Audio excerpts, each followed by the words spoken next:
It is on now. Check, check, check. I think I hear something. Okay.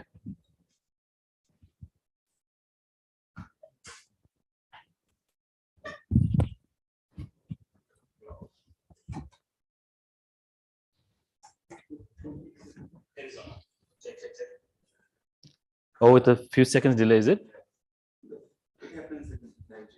Okay. Okay. So also it's also to avoid a situation in which I say something that should not be said, so they can catch it. You know, they do that for actually for live streaming for a lot of the live shows and everything. Even for our live events, they were doing a slight delay specifically to make sure that if somebody pulls a stunt, you have enough time to take it off the air.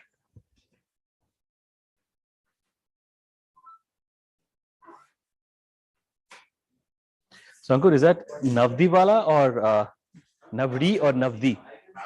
Navdi. Navdiwala.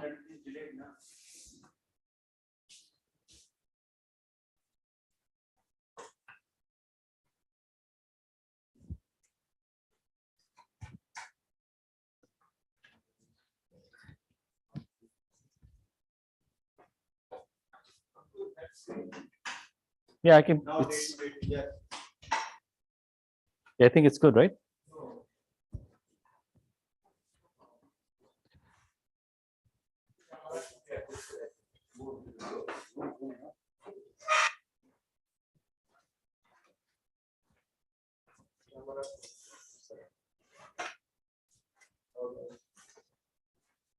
तो बहुत हो गया.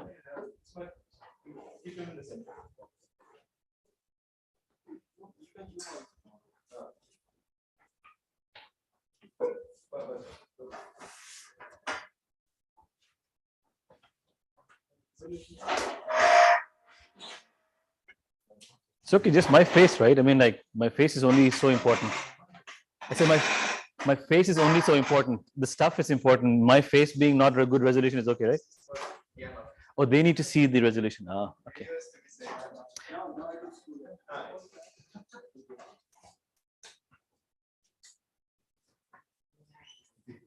Okay.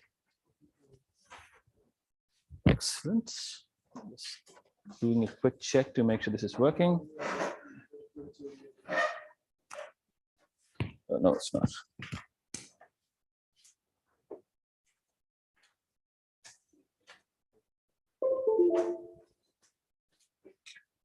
Yep. Excellent. Oh, this is perfect timing. We're actually starting on time. So wonderful. So we 2 minutes. Okay. Sure. Yes, absolutely.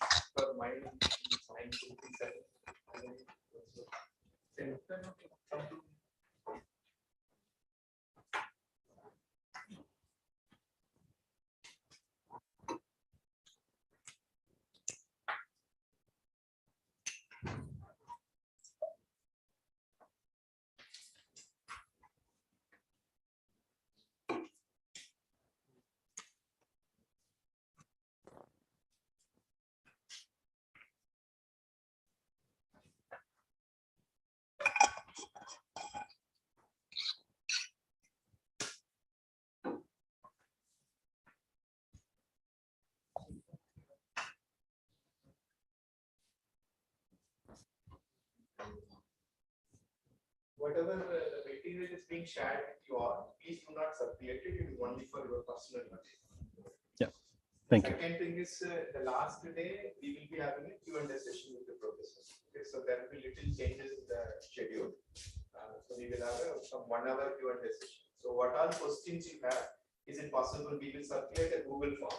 Can you write your question so that the question we can have and then yeah. can explain. Otherwise, the recording. What is the question that you want to? All right. Yeah, it'll also be helpful because that also gives me a little bit of an opportunity if I need to do, because like I said, I might not have answers to all the questions, but if I need to look up something, I can at least do a little bit of homework ahead of time to kind of. In the recording, Sure. That's fair too. Whenever the audience speaks, right. That is not going there. Oh, that's right. The microphone's only here. So, You're right. So if the question is there. Sure. Then question is known. That's perfect. 1 hour, that recording. Right. That's very fair. Yeah, and actually, it also helps if you come prepared with your questions ahead of time. Then we don't have to worry too much about trying to come up with a question on the spot. So it's always nice. Excellent. So we're good to go. All right, everybody, welcome. Welcome to day 3 of this short course. Thank you so much for coming. I'm sure by now you guys are getting to that place where you're a little tired, but at the same time, I appreciate the fact that you are here talking specifically about motors. So the last 2 days, the first day, if you remember, what we're looking at was the overall, the fundamental knowledge that goes into the electric vehicle market, right? We talked about how the system works, what we're trying to design for, trying to set the stage, so to speak, for what your system definition, the problem definition is for this project. On yesterday, what we did was we went from that, we took it down one step further to going into initial dimensioning. We talked about how we would go around defining a multi-physics behavior, specifically trying to identify how the system would operate if you're trying to design the housing, the cooling system. And we try to take it from the system level over to the housing. Today, we are taking it one step further, and we are exploring the value proposition for traction motor. I changed the title a little bit. It's the content is not going to change. The reason I did that is based on the last 2 days, the way we had the conversation. What I realized was that there was no need to necessarily break apart the session entirely. It was helpful to kind of have it weaving so that when we go through the 2 hours in the morning, they actually go through in sequence, and the information kind of flows from one to the other. The third session that we have today, that will be on fault diagnostics and mitigation. We've done some work that is specifically from a couple of publications that we've published some time back, which I will talk about as well. But the first 2 hours is going to be, like we did before as well, it's going to include some fundamentals, but we'll also talk about some of the case studies. And in fact, at the end, we also have some design examples from one of the reference texts that I wanted to include. Okay, so, oh, wait.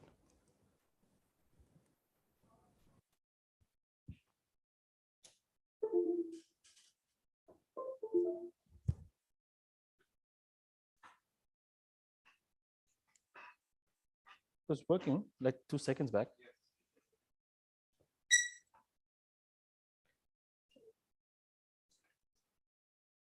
There you go. Yeah, that's what it was. It was the other window was active. Good call.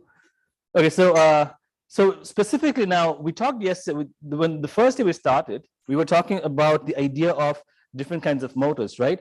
We looked at basic idea of permanent magnet machines, DC machines, synchronous, asynchronous, all that kind of stuff. However, when you go forward and you start talking about HEVs and EVs, the one thing you will notice is that there are substantial advancements that have been happening over the last couple of decades. A lot of new designs have been happening. You will see there are specific motors coming out from basically that have been launched from different universities, different companies are trying out new ideas as well. So what you see here really is, in terms of emerging electric machines, there are several solutions that are being proposed.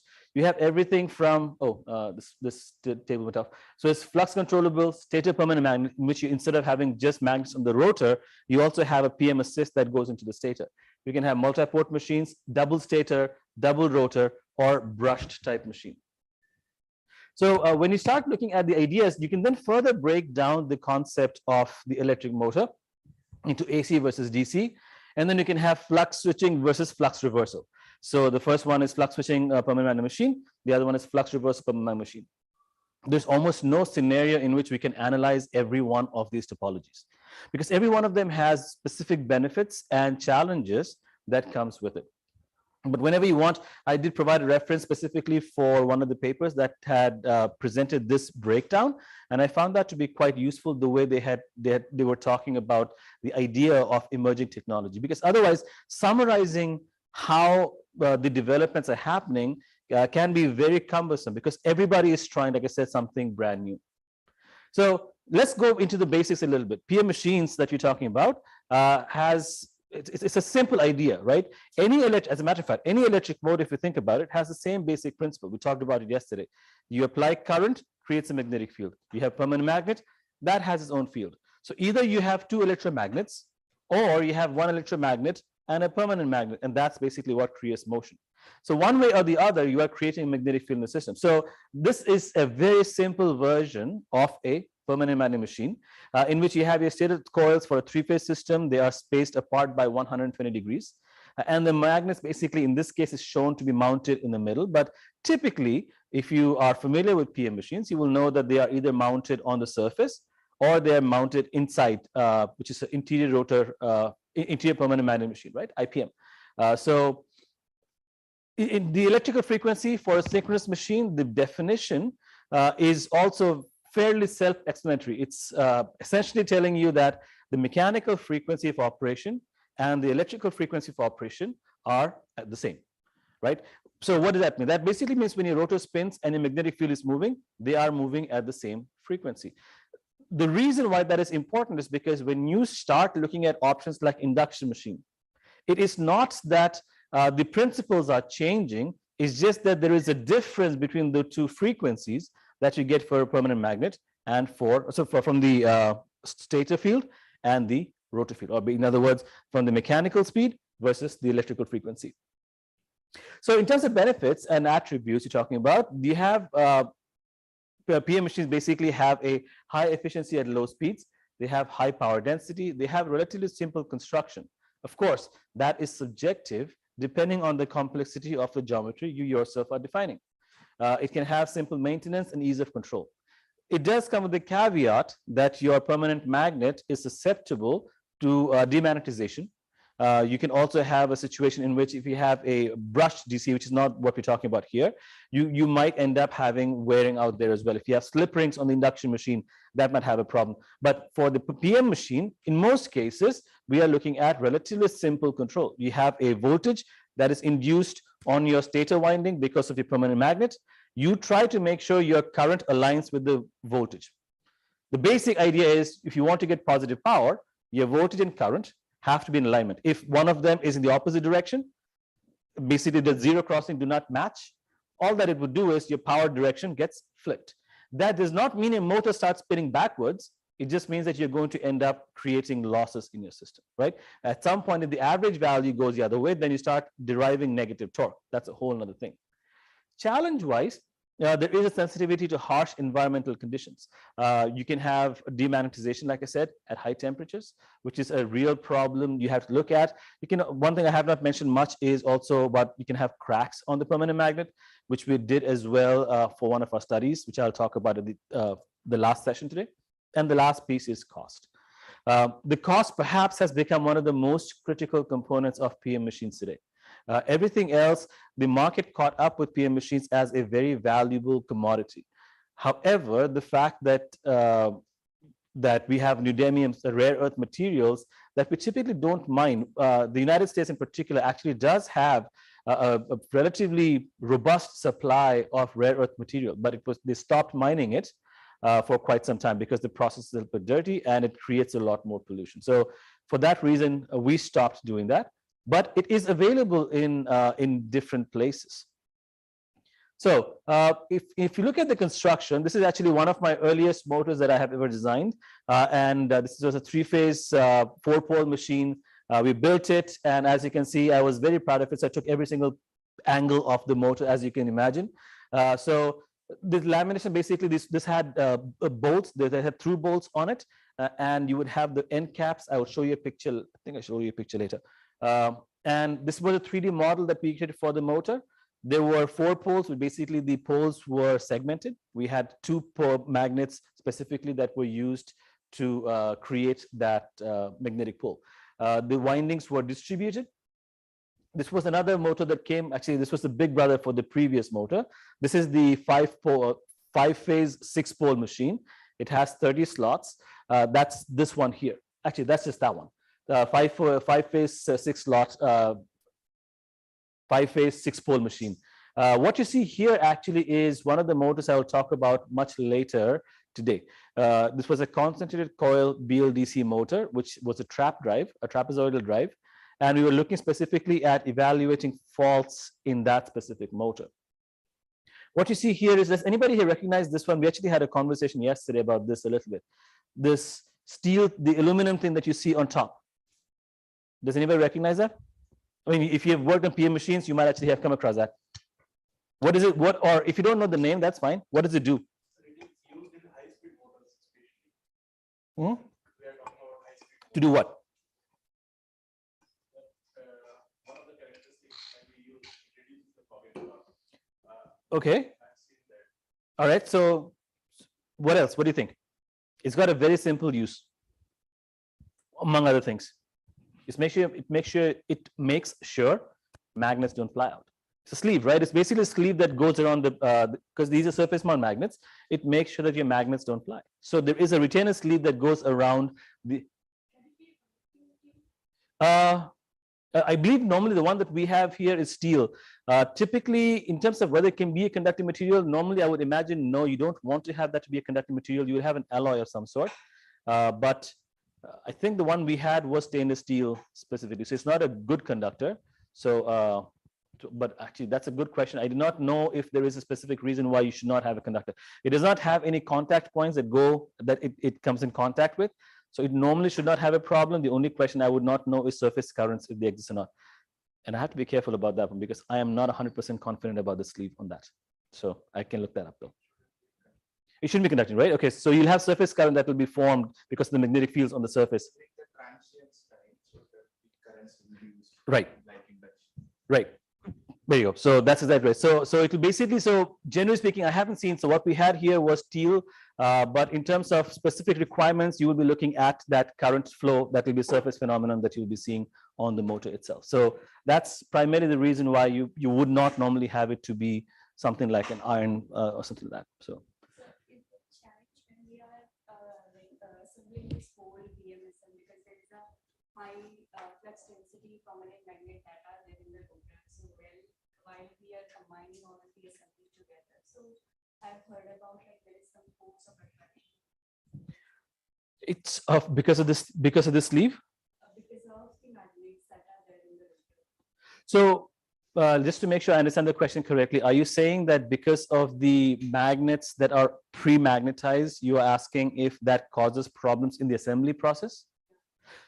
So yes, so that definitely, so they have specific tooling that is developed just for this purpose. Unlike a reluctance or induction machine where nothing is magnetized when you are mounting it, things are a little easier. For a case like this, you have to have very specifically designed tooling assembly. If you don't do that, yes, you'll end up crashing into the stator at whichever point is the closest, because it doesn't matter which side it goes.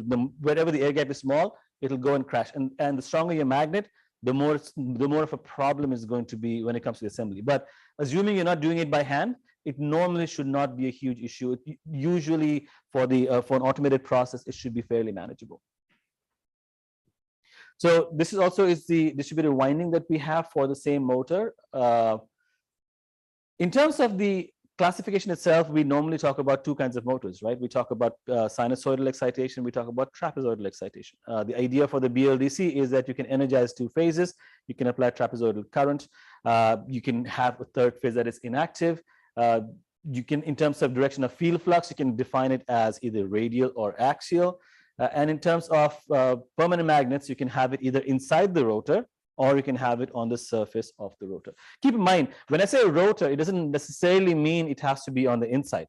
You can have the rotor be on the outside as well, in which case, technically the permanent magnet is on the ID of the rotor, not on the OD, because the outer diameter is, in that case, connecting to your hub, for example. So in terms of the characteristics of the DC operation, you'd see that it has a full pitch constant winding with the trapezoidal back EMF. It has higher power density. You have Hall effect probes that will detect the right switching frequency, so you know which phase to energize. And it is very suitable for power drives. On the other hand, if you're looking at AC operation, you will see that it is distributed. It has a fractional slot winding. It gives you much better performance in terms of extended field weakening, which is very important when you want to go into higher speeds. You need a shaft encoder to control the current, or at least you have to have a position feedback of some sort, a Hall sensor or something that gives you a position feedback. And it is good for servo drives. So once again, these are general rules of thumb. So you will see people playing with these rules back and forth quite a bit. One of the things that you can always look at is the fact that they're both permanent magnet machines. They both have they are both synchronous in terms of the operation. In the frequency of the rotor and stator are both synchronized. There is no slip, which means the BLDC technically could be called a permanent magnet machine, permanent magnet synchronous machine. So it is the general nomenclature is that BLDC is going to be a trap drive, PMSM is a sinusoidal drive. So that's the nomenclature. Yeah.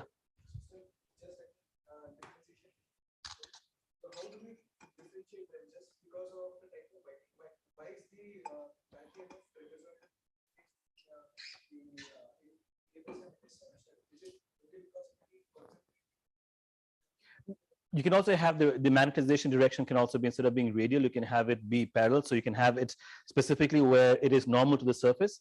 So your magnetization itself can be different. So your winding distribution can be different as well. So specifically in terms of the operation itself, it's not just because of concentrated coil. So that's not the only reason. If you look at the three-phase PMSM that comes from FEA, you will see that there is the previous motor that I had shown.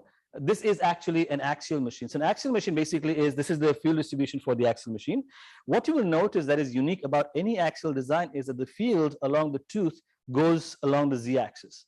When it goes to the back iron, it actually has to close the loop from the back, which means the direction of your flux changes from going along the z-axis to the xy plane, which means now the conventional definition or the conventional way for assembling your motor with a lamination, where you stack them one behind the other, would not work. If you stack the teeth, in that case, you will create a lamination that actually gets in the way of your flux flow. On the other hand, if you go completely along this parallel to the z-axis, in that case, your back iron will have a problem. So that creates a fundamental question of how you are going to design an axial machine. So one solution, of course, could be don't go with the laminated structure, go with something like a soft magnetic composite, SMC. And that could be one way to get around, make sure that your granularity is being done right. We'll talk about, in fact, later on, I have a little bit of information about the one I was telling you about yesterday, the YASA motors. I have a little information about that, and specifically talking about what they are and what they do to some extent. So in terms of permanent magnets, you can have different kinds of permanent magnets in your system. When you look at the operation itself, you have okay, there's no way to read that. So in terms of ceramic ferrite magnets, this is a very well established method, right? It's been around since about the 1950s or so. It's not been something that we do not know about. They're not the strongest magnets. They are primarily made of their composite made out of iron oxide and barium carbonate, or you might have strontium carbonate as well. Typically, the common use types for this one would be something like sintered magnets, where you have a compressed powder of an alloy material that is packed together to create the structure. The benefit is that you can create several geometries. Like anything else, you can create different geometries, but they can also be hard and brittle, and they require diamond wheels to grind and shape. So you can either compress them and press fit them using a mold, or for cutting, you will need to end up using a lot more specific tools. So while they're solid, you have very similar properties that you get for ceramic, which means if they're ceramic, they can break, they can chip. That creates a problem all by itself. If you want a robust operation, you have to make sure that you are placing them or using the right kind of magnets that give you the structural rigidity you need. In terms of benefits, they have low cost, high coercive force, they are resistant to corrosion, and they have a high tolerance to heat. The drawbacks basically is that they have low energy product. They're not the strongest magnets on the planet. So your H is not going to be very high. So which means if you have a large air gap, this might be a little challenging for you to install. So in fact, the motor that I had designed had ceramic magnets. That's what I had put. I did not use neodymium ferrite. I actually used ceramic magnets. You can also have alnico, like the name kind of gives it away. It's made out of aluminum, nickel, and cobalt. And those are three elements that are added. It has a high corrosion resistance, it has high mechanical strength, and very high working temperature. So alnico is very useful if you're trying to design something to operate in a high temp environment. Let's say you want to install something next to the engine. In an HEV, you are going to put it where the ambient is going to be very hot. That might be a good solution for that. However, the drawbacks are it's expensive.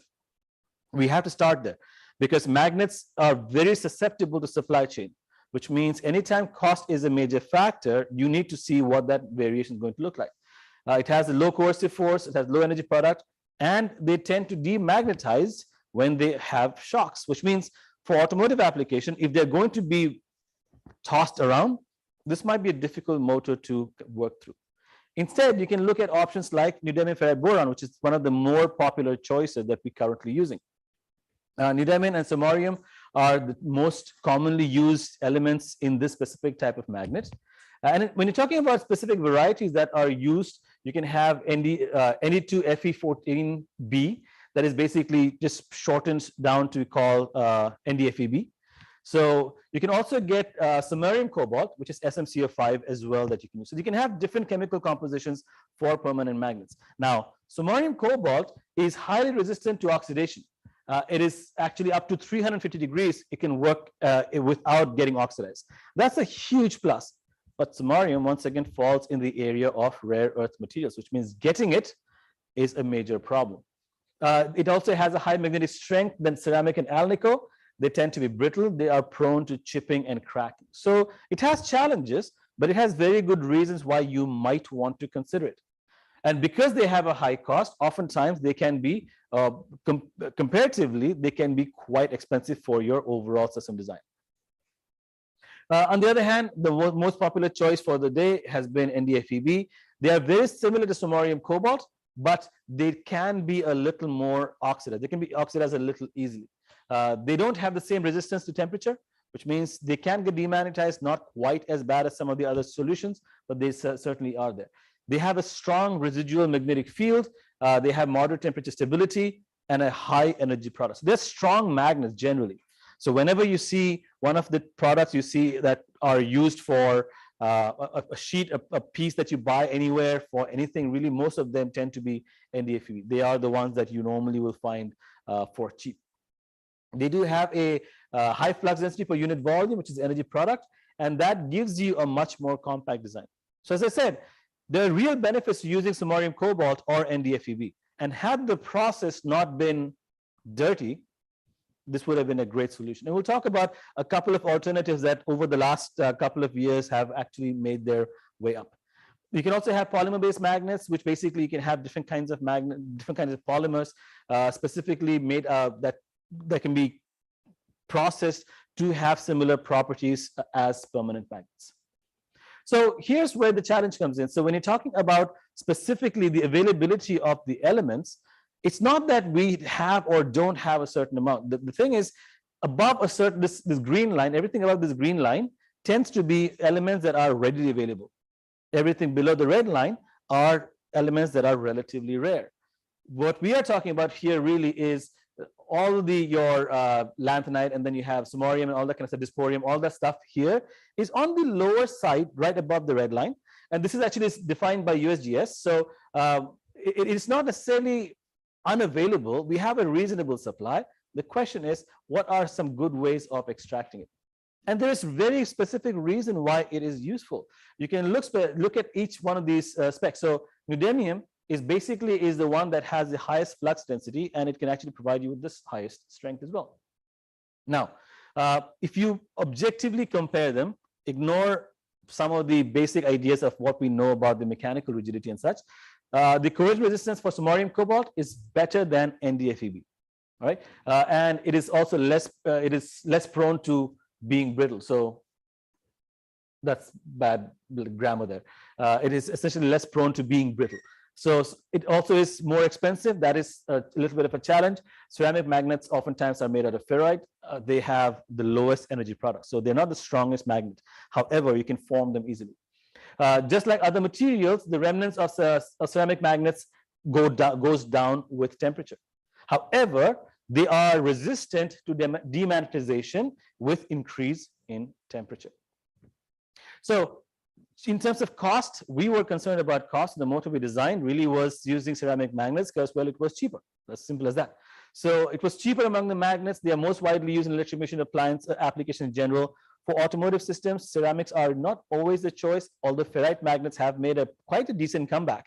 They've been used. People are looking at that specifically because they are non-oriented. You have the option actually to create magnets for a lot less money. It's not dirty. So there's real reasons why, if we have a solution that can use ferrites, right now people are considering them, especially with the supply chain issue that we have going on.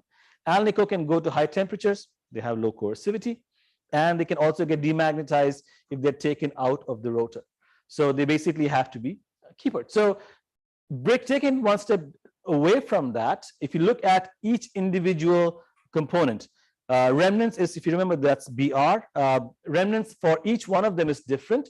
Alnico has the highest remnants, which basically means when you take away the current applied from the, or basically you take away the source applied from the ferromagnetic material, it will basically have the highest amount of the BH curve cutoff point will be the highest.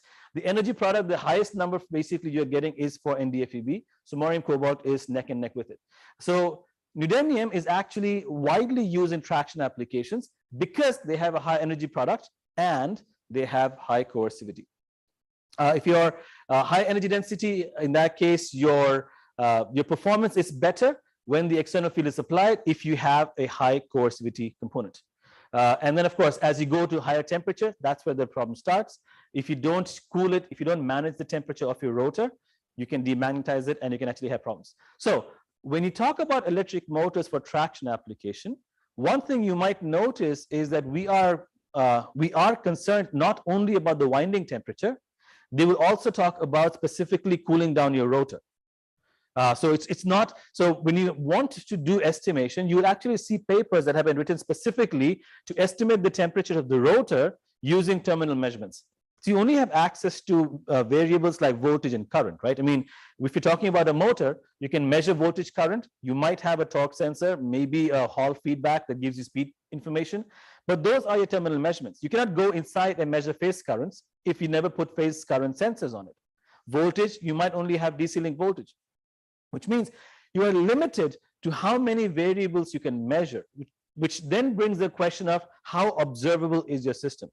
If there is let's say a high temperature on the rotor, can you observe that in your current? If you look at the methods, for example, you can do the averaging method, in which you take the average value of voltage and average value of current, divide by the two of them, that will give you the DC resistance. And when you get the resistance, you can back calculate the resistance to tell you what the temperature of your winding is going to be. You can also inject current. You can actually see some papers, I believe that they came from Georgia Tech, if not wrong, where they were talking specifically about injecting current, basically injecting a pulse to get a response and measure the resistance from that as well. The idea basically is you only have voltage and current. You only have the phase windings. You don't have any extra layers of measurement built into your system. So you have to figure out how you can extract the information you want. In some cases, you might be looking at energizing the inactive phase. So let's say you have a BLDC system in which you have two phases being active, you might energize a third phase. For a switch reluctance machine, you have one phase, you might energize the other two phases. So depending on the type of motor, or synchro, you might have specific phase that you're able to energize or come up with a DC offset, where you define the equation saying that, well, I can calculate my time constant, and based on that, I can estimate what my DC offset for the system is going to be. So samarium cobalt has the best heat resistance, and it can operate at elevated temperatures.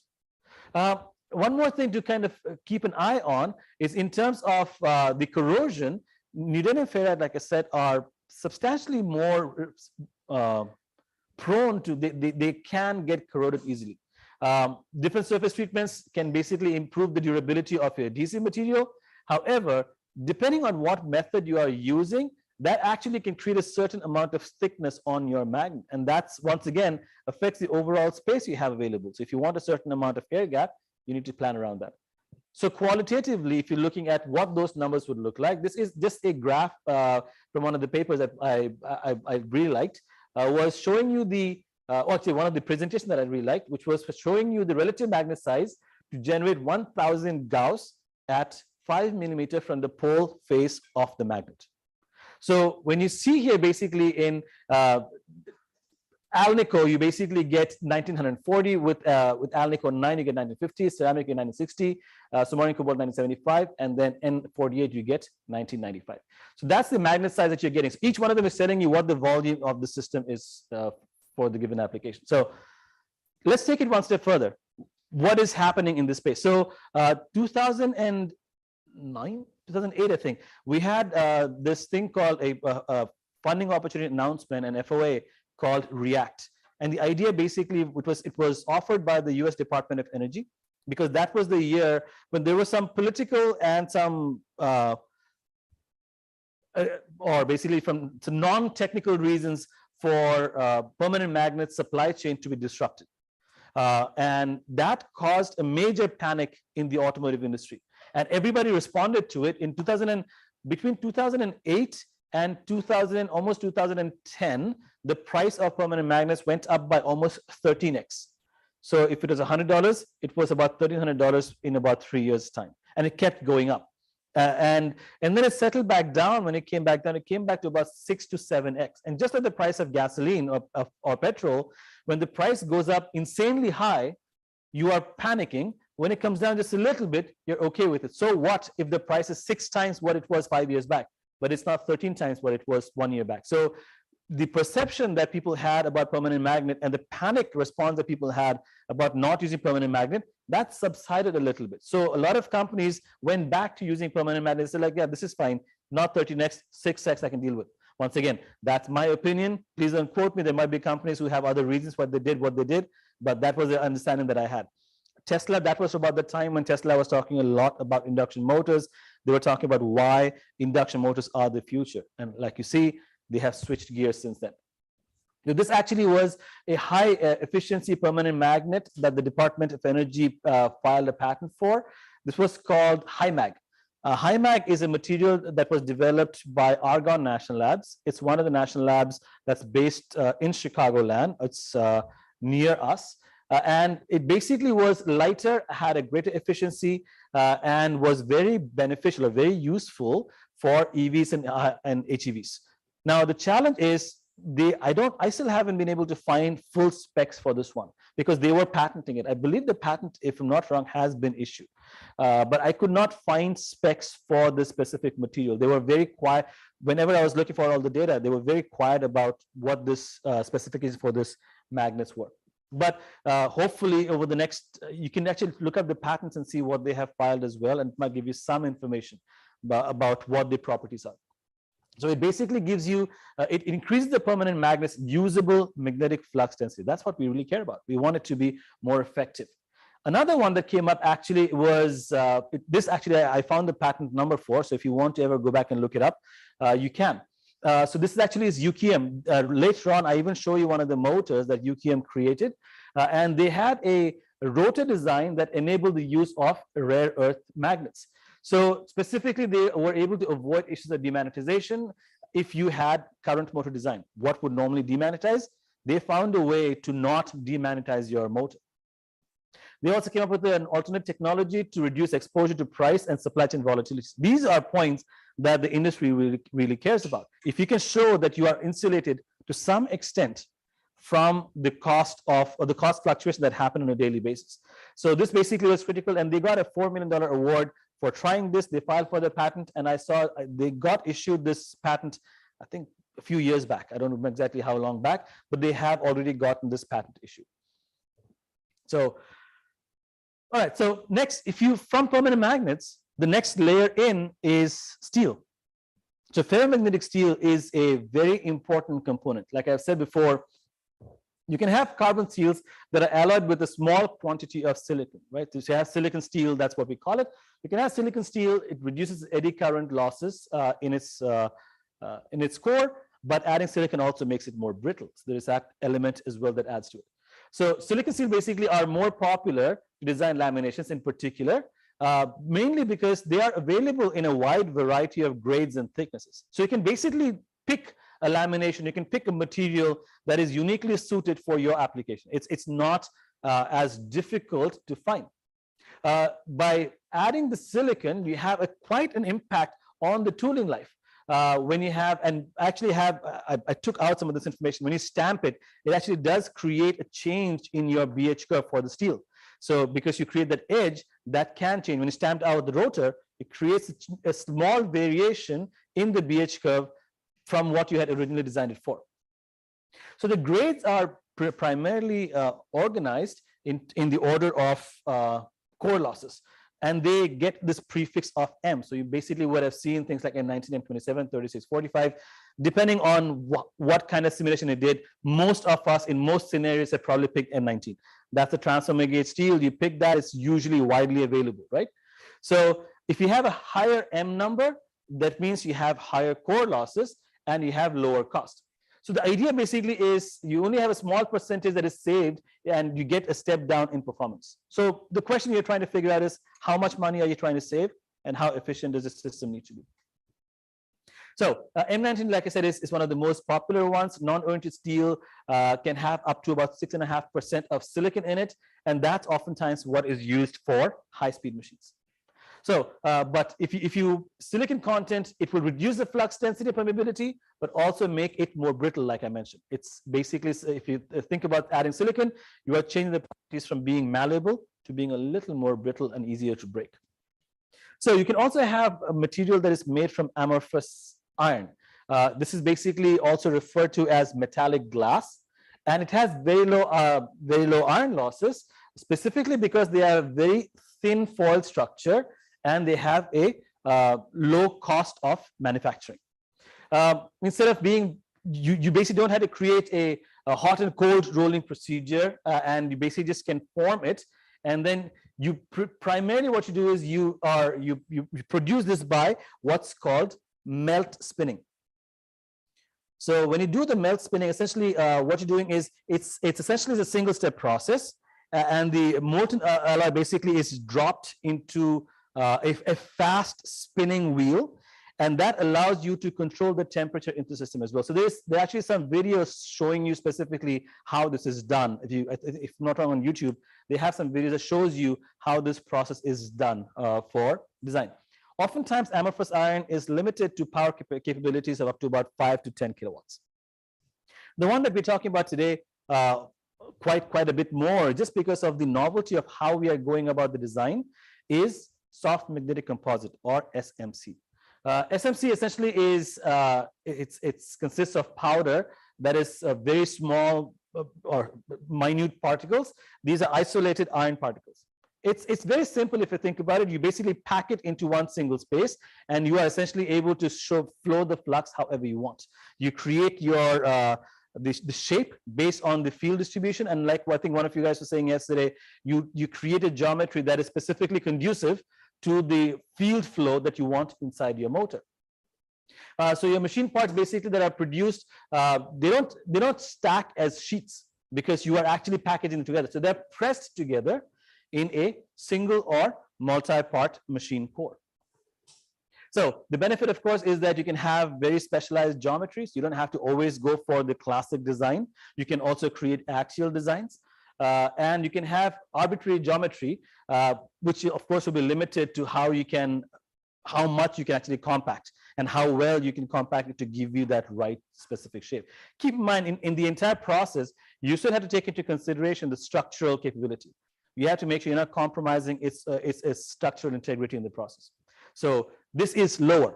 So you need to make sure that when you're using SMC, you need to make sure that you are not compromising the integrity that comes from having a packed material. Yeah.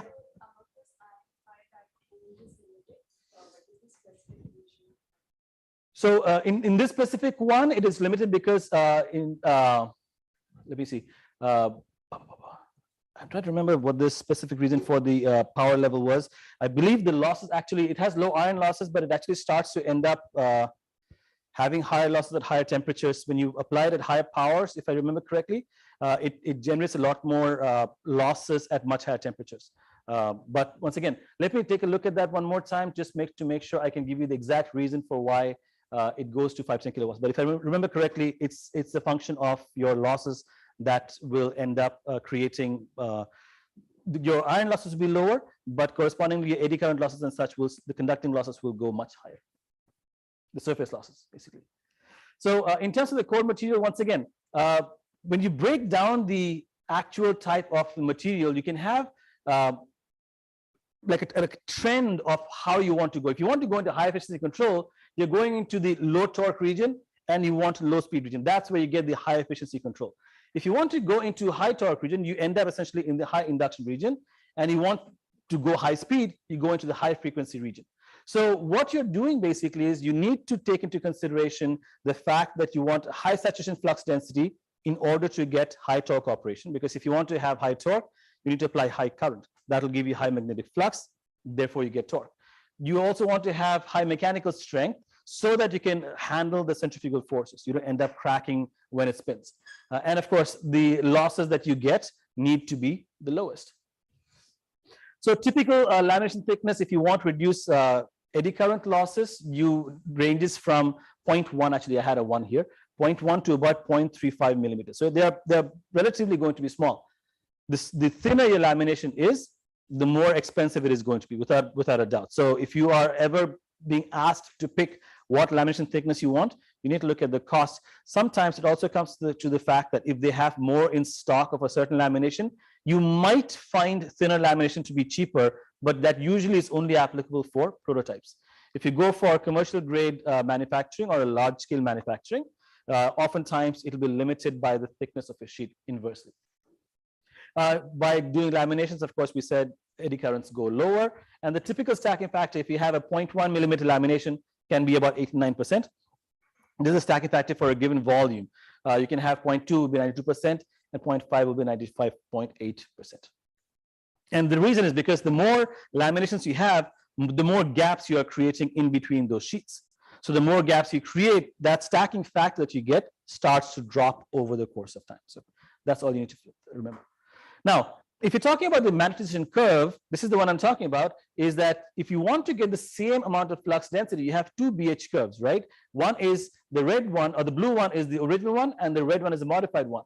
So if you choose steel 1, which is the blue one on top, you'll end up getting lower copper losses and higher density. This is just a basic rule of thumb of how would you see the design.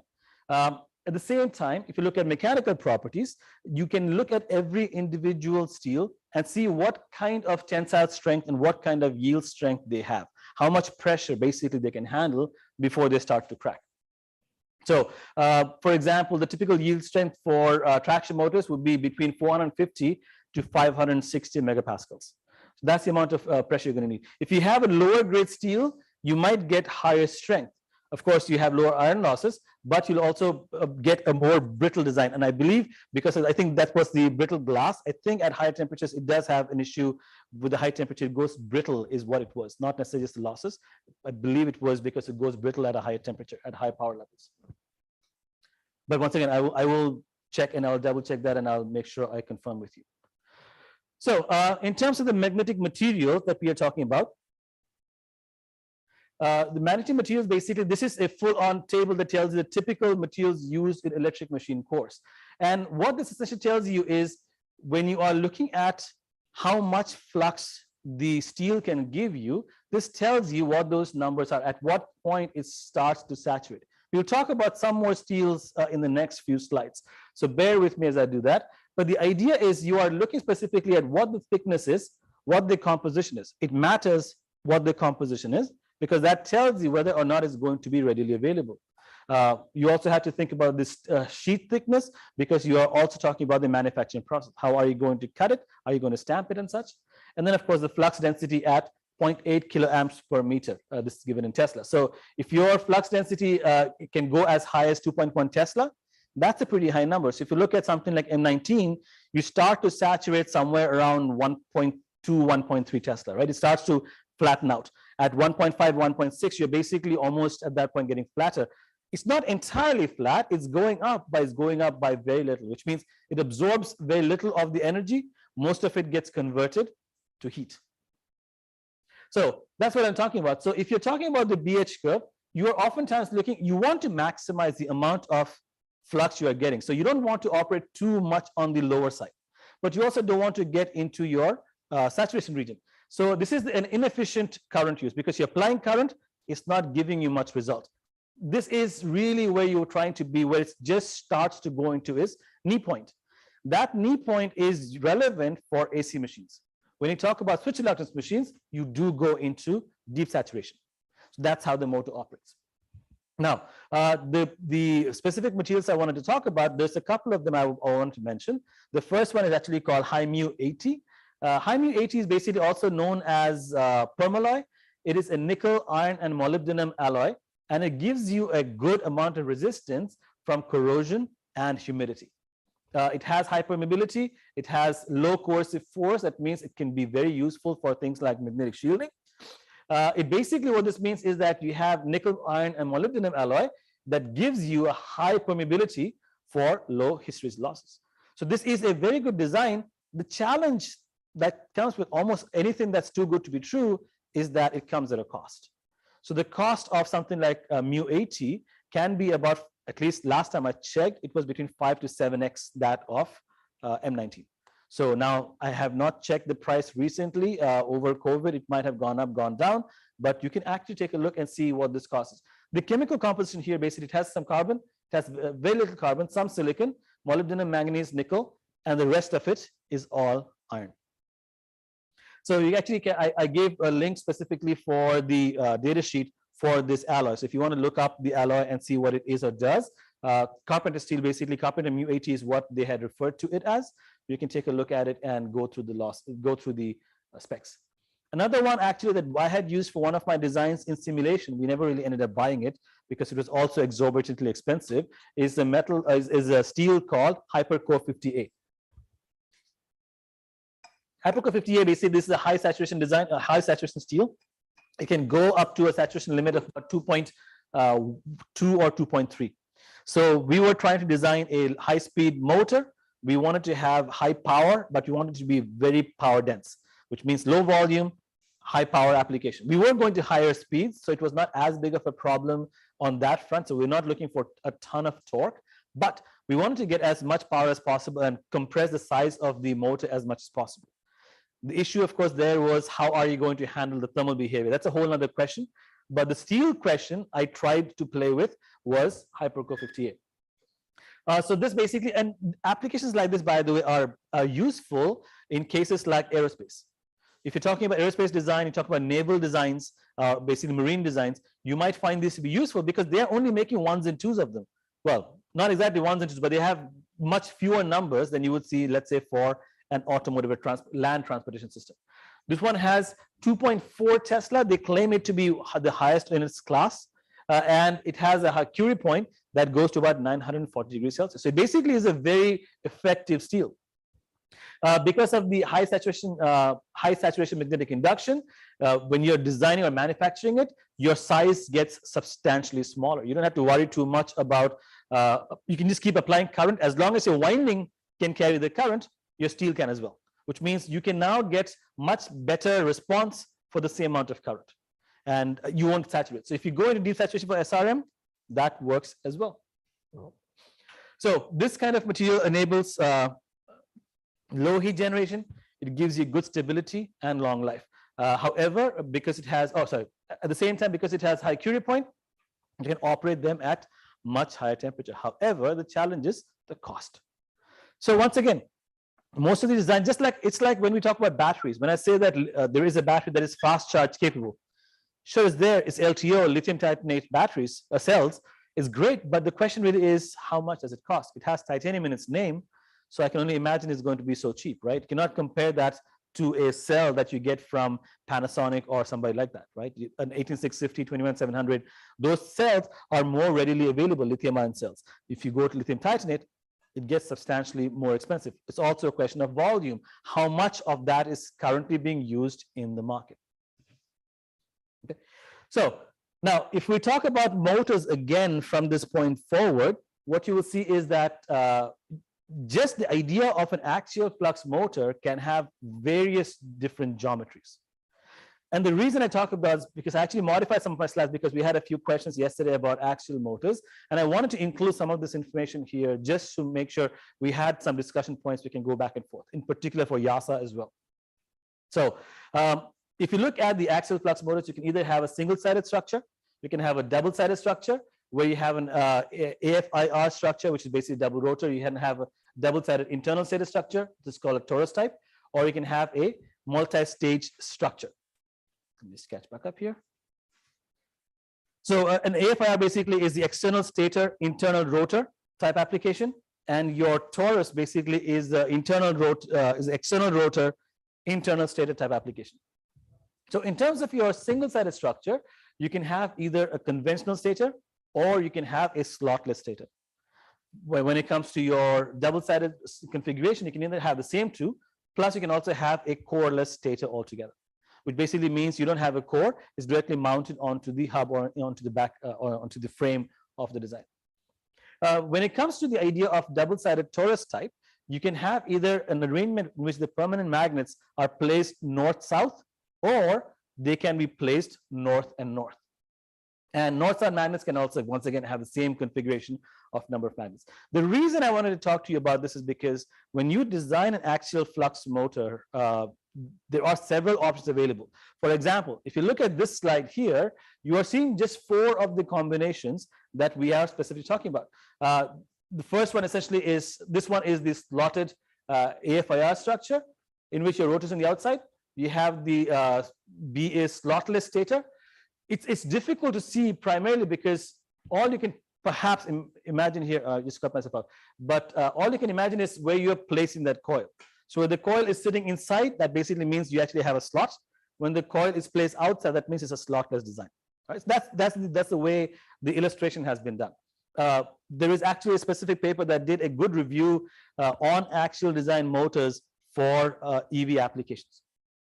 So when you look at the amount of power density available, the highest power density you get is for the torus design. And the torus design, just to remind you, was the configuration where the rotor is external. It's an external rotor, internal stator, which means the stator's in the middle, rotor's on the outside.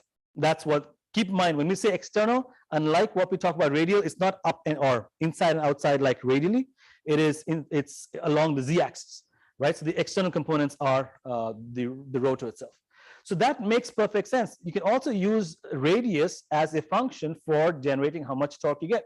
Depending on the force, is R cross F. So you can basically define, if you have a larger diameter, you can get more torque, which is also the rule of thumb we follow. If you want to have more torque for a design, you would have a larger, you have a bigger stack, right? For a radial machine, if you want to increase the torque, increase the stack length. If you want to increase your speed, your diameter goes up. So that's the general rule of thumb we typically follow. So in terms of the way the nomenclature works, you have 1 is relatively low and 3 is relatively high, which means power density, your torus is the highest. Efficiency, the torus design is the highest. The only place where you start to get a much better performance is in terms of weight. For weight, your single-sided design in which you have just one stator, one rotor, coils going in one direction, that is going to give you the best performance. So why does that really matter to us? It matters to us because depending on the size and the space available, you might be selecting what kind of motor you're going to use. Another use for something like this that I haven't seen in a commercial application, but I've seen in research, is the fact that you can modulate the air gap.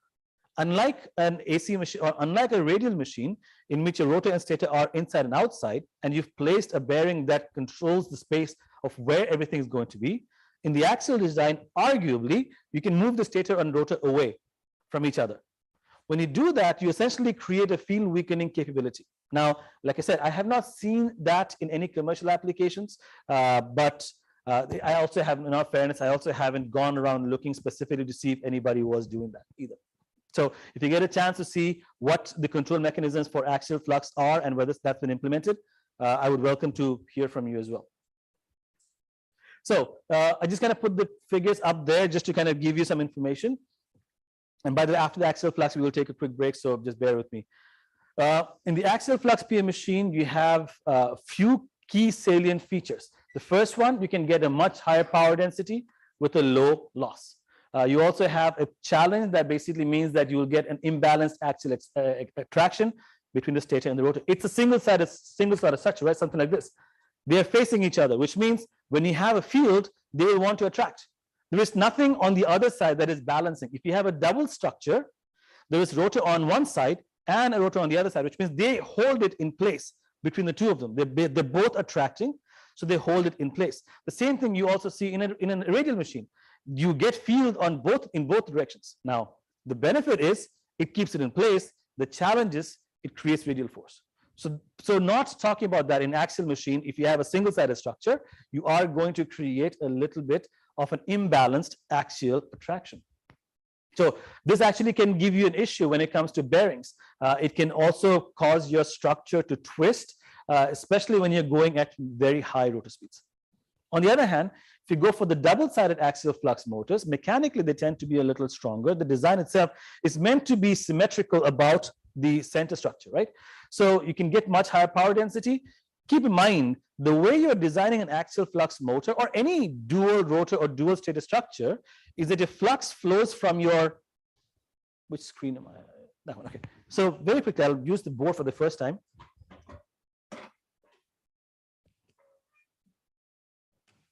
So very quickly, if you're designing, I'm here and I can see everything. So that screen is still there, right? Okay.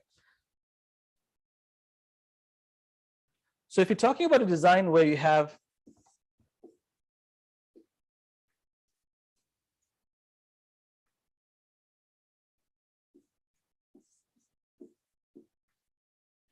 this invariably gets away from me. So let's say you have a structure that is something like this. What I'm trying to say here basically is that this flux flows from this direction. It flows in and it cuts in. What that means is that your back current on the middle structure did not get exposed to very high magnetic fields. You do not close the loop like what you would do for a single rotor, a single stator structure. You would have closed the loop. You would have closed the loop through this back current. But in this scenario, you are actually going here and you're closing the loop from the outer structure. So in many ways, if you look at even applications, I will talk about later on tomorrow about a motor that's was invented in UT Dallas called double stator switch reluctance machine. You will see that specifically happening. The middle structure is essentially a cylinder. So you don't need to even have a whole lot of saliency, although for SRM, you need to have some saliency, but you can actually, you're creating enough saliency for the field to pass through. So, but it also has a capability of balancing the forces out. The ripple, by definition, the vibration actually can be somewhat lower. Okay, so so in this specific case, so double-sided, basically, like I said, external stator, internal rotor type, copper only on one surface. For the torus, external rotor, internal stator type, you'll have copper on both surfaces. So when you do that, when you have copper on both surfaces, now you're creating a magnetic field that is completely within your control. You can create also what's, or basically you can control the flux where you want to flow them through either a longer flux path or a shorter flux path for specific application. We will talk about that tomorrow also. So if you talk about axial designs, you can also be designed for higher torque to weight ratio, which basically means that if you go coreless or yokeless, you can get much higher efficiency. Now, the name YASA that we actually talk about, the motor company, is actually built on specifically this idea. So, but let me get to that in a little bit. So if you're talking about the axial flux permanent magnet machines, it can actually have a factor of up to 2 with radial flux designs of the same volume and of the same power level. So you can actually get a power density that is substantially higher for the same design constraints. And that leads us to the question of, oh, I guess, wait, I'm kind of getting ahead of myself. YASA is at the very end here. So the axial flux machines, your end windings in the torus design have a much smaller length. So they have a length that is much lower. That improves your machine efficiency. Your torus topology has a much higher power density in high current densities region, and also in low electrical loading region. We talked about electric and magnetic loading yesterday. We were talking about A and B, if you remember. But in terms of AFIR, they have a much higher power in low current density and high electric loading conditions. So you're picking up a design or geometry depending on where you are going to operate your motor. So the magnets in the 2 opposite rotor discs can be placed by, like I said, north-north or a north-south configuration. And if you go further, what you realize is that if you remove the stator yoke from the torus design, where you have a north-south type structure, and you adopt the tooth-wound concentrated windings for the segmented structure, you get what's called a yokeless and segmented armature, which is basically what the YASA motor is all about. What they have done, basically, they have eliminated the back iron from the stator, and they have mounted also from the rotor, and they have allowed that to be integrated into the hub. That gave them more volume. When they got more volume, they started packing more current into it. So the weight went down, the power stayed whether it was or went slightly higher, and that gave them much higher efficiency and much higher power density, high efficiency with a much higher power density than anybody else in the market. And when we come back after the break, we'll take a quick 10-minute break. We'll actually talk about the YASA technology. This is not the motor technology. This is actually the YASA technology. That's where we're going to start from. So bear with me here. Like I said, a lot of the ideas we're looking at right now are going to be, I'm going to try to tie them back to what the industry is trying to accomplish. By definition, when something is very successful, you might have only the information available that they want to put out. There are details that you might have to simulate yourself before you can tell us what the actual reasoning for that is. But especially when it comes to YASA motors, people have done simulations, lots of studies about this one, not the YASA motor, but the YASA technology. And YASA motors themselves have right now partnered with Mercedes, and they are actually creating traction motors that are very high power density. So they have kind of become a little bit of best in the class. So let's do this. Let's take a quick 10-minute break. We'll come back at 11:15 and restart from here, right?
All right.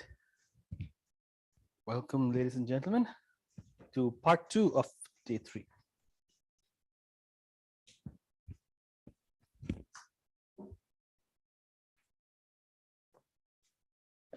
Okay, so the reason I brought this up specifically as we're talking about this is because when you talk about electric motors, the idea of YASA, the very fact that it's built on a technology. By the way, if you actually go to the website, which is, I am not a brand ambassador for YASA Motors. I am, just to put that out there, I have no vested interest. I have no idea. I don't know anybody who works at YASA.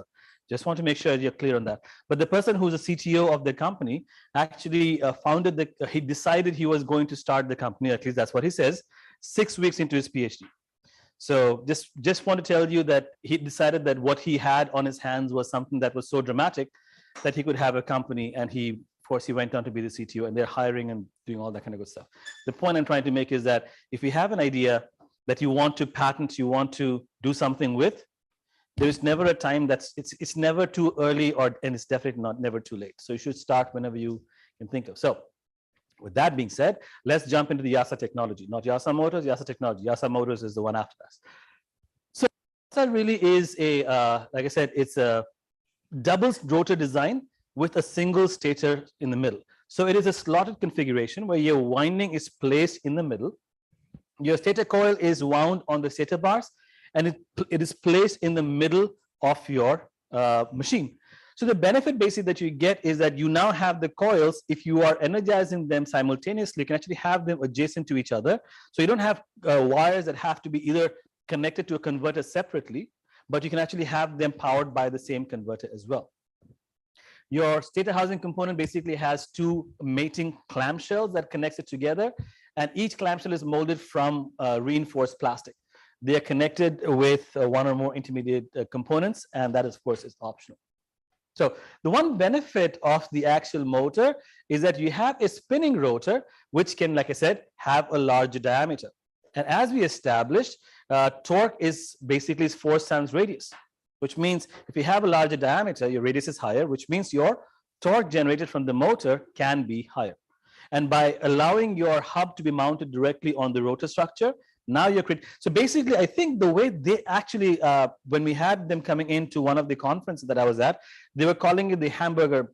Let's call it the burger. It's a burger model, right? So basically, it's 2 pieces of bun, that's the rotor, and then there is the tikkie in the middle. Let's just call it that.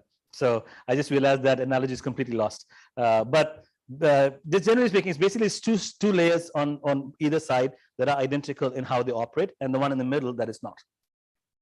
Torque is equal to force multiplied by radius, and with what you have is basically an axial design with a larger radius. Then you can actually get a performance that is going to give you more torque for the same amount of force. Once again, R cross F. So if your R is higher, torque goes higher. So you can get the same force, but you can get more torque. At the same time, keep in mind, when you're talking about the design, a conventional motor, the rotor is sitting on the inside, right? Once again, the R cross F still holds, right? Which means whatever the radius of your rotor is, that is going to dictate how much torque you're going to get. So when you design an axial motor, now all of a sudden your diameter went up substantially. It basically covered the entire motor. Now you got a much larger radius. So even though you apply the same amount of current, you got the same amount of force, but the resultant torque you are getting from the motor got higher. without necessarily you doing very much. But of course, the enabling technology here in a system like this is how are you going to design that motor? And that really is the question that they have had to look through. So, so for the same permanent magnet, for the same copper winding provision, you can actually get more torque. That's the idea of a YASA motor. So this is actually the from their website. Once again, like I said, these are numbers that they have posted. I have not had a chance to do research on them. I have not done any benchmarking themselves for these specific motors.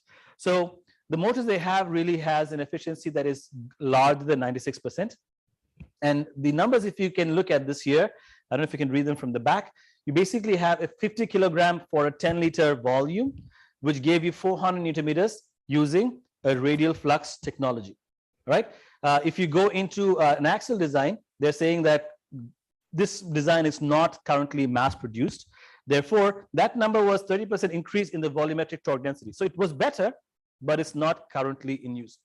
What they're talking about their design, which is the YASA axial flux technology, which is commercially available, your torque has now doubled, your weight has become half, right? And that basically is now going to give you 160 Newton meters per liter, while their benchmark was 40 Newton meters per liter. So you can easily see that the value proposition for their version of the electric motor is substantially better, right? I mean, they're showing you that if you are able to design the motor and you're able to design it with the right structural integrity, you have a design solution that is quite possibly going to take over most motor configurations. This also is the breakdown of how the motor actually is designed. The topology does not have a stator yoke. So there's no stator back iron, which basically means your stator iron loss mass is reduced by as much as 80%. So the stator, keep in mind, the stator is now in the middle. So they're not mounting it on the hub. They're actually eliminating, like I showed you when I was drawing this here, the field is going through the middle. It's just going to the poles. There is no need for the back iron because the flux goes straight through. So they came to a place where they decided you don't need to have the back iron at all. They eliminated that. And that created what they are talking about in terms of they got a power density advantage. And in terms of the comparison to the radial forces, they were getting about a 5 to 10% boost.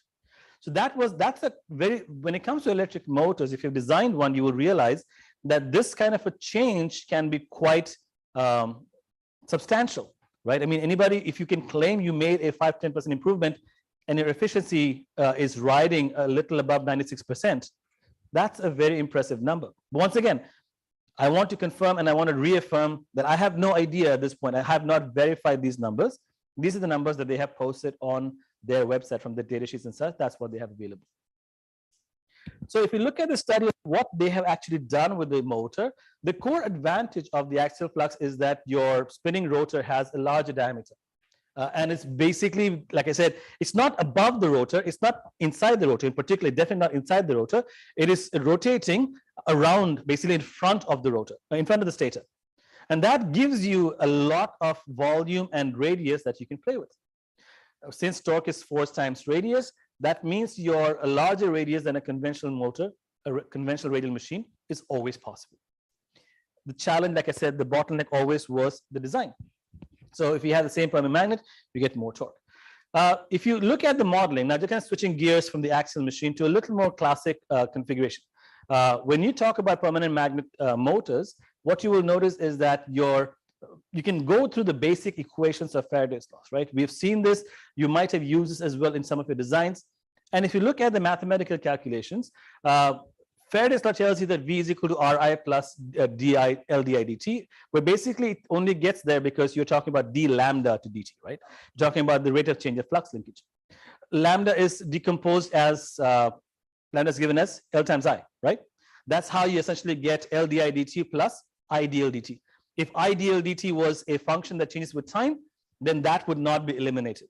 But if you have an L that is going to stay constant, then that rate of change essentially can be zeroed out. So that's the basic definition. If you go to switch reluctance machine, that DL dt does not stay constant, it actually changes, which means it applies for some cases, but you have to remember where that primary equation is actually coming from. In a permanent magnet machine, lambda is a function of L and of the permanent. Basically, it comes from the winding and it comes from the permanent magnet. There's two components of field that make up this system, which means your voltage is now going to be decomposed as d theta dt. You can just say, I'm just multiplying and dividing it by d theta. And then here, once again, you're doing d theta. What you're saying is, if my rate of change can be defined as a function of speed and the rate of change of flux with respect to position, then I can actually get an equation that tells me specifically what my operating voltage needs to be. So that can then be broken down into Ri plus LDI dt. That's the equation we all know. Any RL circuit has that equation, plus I omega dl d theta plus n omega d phi over dt. So n omega d phi over d theta is your k times omega. If you remember the equations for a DC motor, it is very similar, right? You're talking about something quite similar for the DC motors as well. So where you essentially have ID times IQ for torque, right? So the equations are fairly standard.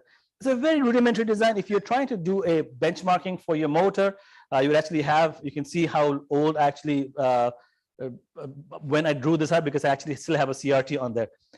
I didn't even think about it when I was drawing it, because that dates me, because that looks like a computer to me. Everything else looked like a book, so I picked this one. So so you have the monitor here. You combine that with the computer here. Really, you combine that with an inline torque meter, programmable DC drive, and that is the basic layout of how you would do the bench testing. In terms of the drive requirements for a PM machine, what you will see is that your electric drive for the PM machine can be of different configurations. You can have a 3-phase full bridge rectifier. You can have fully controlled 3-phase rectifier. You can have half controlled 3-phase bridge rectifier circuit as well. And the reason we need to know this is because we are oftentimes constrained by the cost, and we're also trying to maximize or optimize the switching frequency and the design count. So you want to make sure your device utilization is as high as possible. You want to use it as much as possible, as effectively as possible. In terms of application, you can still look at more configurations where you have half bridge drives. You can have a full bridge drive technology. You can have 3-phase matrix converter, and basically in which you are able to spread your current out, or you can have an H-bit topology with multiple switches. The challenge, of course, is something like this. Great for flexibility, but the device count is too high, and that can always be a question that you have to answer. So one thing to remember, for the reason I wanted to show this even, is that when you go for a PM machine, induction, switch reluctance, or anything, there are always topologies that are available. If you're talking about trying to go into high current solutions and you want to use something like GAN, gallium nitride, you might actually end up paralleling the devices. That's not necessarily a bad thing, but you have to take into consideration what that means. How are you going to, for example, trigger them at the same time? You have to make sure there is not a mismatch, right? There are actual control considerations you have to take into account whenever you parallel more than one device, right? So topology-wise, you have similar constraints for PM machines as well. There are several topologies. Some of them give you a reduced, some of them give you a reduced amount of control, but at the same time, it can be low cost. And some of them can actually give you a lot more flexibility, but they can cost you a whole lot more. One more thing to keep in mind is that just because a module does not exist, doesn't mean it cannot. So there are companies like Infineon, Semicron, all of these guys, they do actually create modules specifically if you have the volume requirement. So if you have a system in which you are going to ask for a few 100,000 units, they will make a new module for you. So some of the folks I have worked with actually have had that, where they've had conversations with some of the power electronic manufacturers, and they design a module specifically for their application. That's really what they do. So the question really is, once you put the cost in that initial investment, changing it is very challenging. So because that is going to now change your entire supply pipeline of where you're getting everything from. Your supply chain is going to be severely disrupted if you do that, and your products on the market might not match what you're trying to implement. So you measure twice, you cut once. You basically, you simulate, you do all of this testing in-house before you decide on which configuration is going to be most effective. So we know the basic. I wanted to just make sure I mentioned this, because a PM machine without talking about flux weakening is somewhat incomplete, right? So if you're talking about flux weakening, the idea is that your maximum voltage from your inverter is limited. You only have what you have. You want to increase it, put a DC-DC converter onto it, put a boost converter, or put something with a forward converter, something in which you can add a transformer, boost the voltage up. But one way or the other, you have to increase the voltage. If you increase the voltage, now you are able to handle the back EMF that your motor is going to generate. If you don't do that, in that case, you have to end up creating a mechanism that allows you to weaken this field. When we talk about field weakening or field-oriented control even, we talk about the variable of ID, right? Well, when you want to weaken the field, what do? For the ID? You apply negative, right? You basically, essentially what you're doing is ID is the component that is managing, that's magnetizing, right? If you equate the permanent magnet machine to a DC machine, ID is similar to IF, right? It's the field, it's the component that magnetizes your core. And your IQ is the component that basically is creating that torque. That's roughly how we are defining our overall system. So in this scenario, what you're doing is when you want to weaken the field, you're applying negative ID. It's a good idea, but obviously by definition, you are weakening the field, which means you are applying current or applying power to weaken the field. There is a certain amount of power that is being put in. The benefit is your range is extended. The challenge, of course, is that you are now introducing some more losses. That's trade-off. So since we know that the back EMF is proportional to the rate of change of flux, that means whenever you increase your or weaken your field, you actually would get a much lower back EMF voltage. All right, so okay, so taking it one step further, we'll actually talk about this in much more detail tomorrow when we go into it. But I just wanted to introduce this just very quickly, what can happen in terms of faults. Actually, not tomorrow. We will talk about this in session 3. Armature faults really are caused oftentimes because of insulation failure. What can happen is you can have things like insulation manufacturing defects. You can have high temp, which is definitely a challenge. You can have machine overloading, transient high voltage, or friction that comes from vibration. Or as in our case it happened, the hubcap with a screw came off, it sheared the winding. That's not something that should happen to almost anybody, right? It did to us, so it's a lesson well learned. You can also have field faults that can happen, specifically where you're talking about the failure that happens in a permanent magnet. You can have things like the magnet starts to crack. You can have a localized demagnetization. You can have aging. You can have corrosion. And they are not necessarily uniform, which means your system is not going to, it's not that the entire voltage is going to start going down uniformly, right? It's going to have a wobble to it. It's going to have a grind or a groan to it.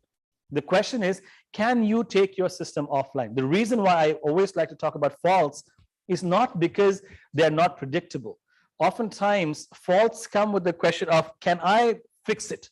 Can I do maintenance for this specific product?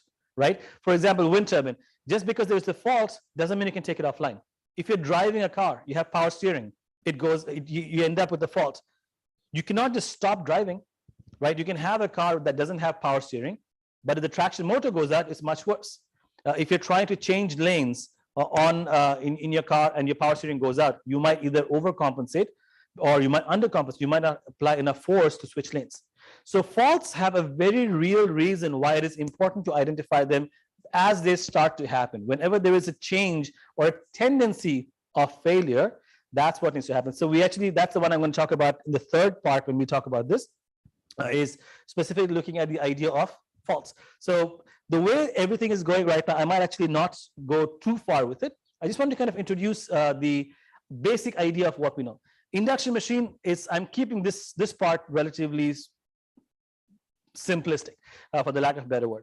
Induction machine, I'm not going to go too deep into it because the market is moving away, but it would be unfair to not talk about the induction machine while we are talking about motors for traction application. Induction machine really is a very simple idea. This is a cutaway here, and then you have the inside of the stator. This is actually one of the lab motors that we have. And it's essentially can have a winding on the stator that is either star or delta. You have a sinusoidally distributed winding. Laminations are stacked, much like the permanent magnet machine. The thickness basically depends on what fundamental frequency of operation you're going to use, right? The coils of wire that you have, insulated wires, are installed into the slots. They are grouped into coils, and the stator windings really can be connected directly to the power source. You don't need anything else.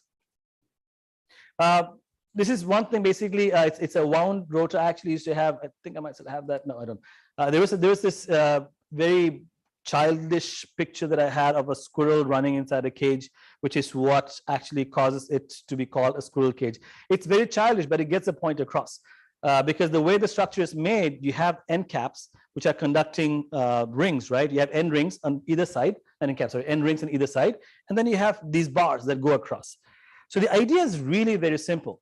When you talk about induction motor, you apply voltage to the stator winding.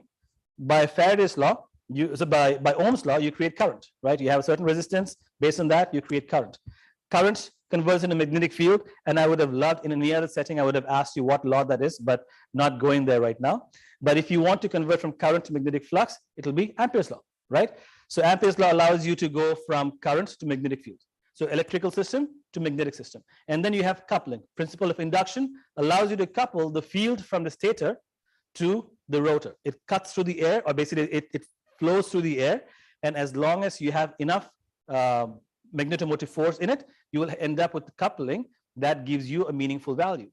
That field couples to the rotor lamination. And since you have a field, now based on Faraday's law, you will induce a voltage on the bar. That bar is going to have, since it is shorted on both sides, normally that voltage would not have been very much. However, if you have a very good conductor that is short circuited, now you create a very low resistance. And when you have a very low resistance with a reasonable voltage, you create current. That in return creates another current. That current creates a magnetic field, which interacts with the first magnetic field, and the entire motor starts to spin. So the basic idea really is the field flows from the stator to the rotor to create a field, and then has a reaction with it, right? That's the basic principle of an induction machine. I'm hoping that the way I'm describing doesn't trivialize the operation. It's a relatively sophisticated system, but the way it isn't put together is actually very, in my mind, I think it's a very elegant way of looking at it. So this is a much older motor here, where I'm showing the slip rings here. When you talk about a wound field induction machine, a wound rotor induction machine, the reason this actually has relevance now is because if you look at the AC machines that are coming up, now you also have wound field synchronous machines. So WFSM is the motors that have found a lot of value, because they have windings on the rotor, windings in the stator, and you are able to use them specifically for traction application. And wound field synchronous machine there have been several groups that have been looking. We have one of my co-faculty at IIT who also works in the wound field synchronous machines area, and it's getting a little bit of attention.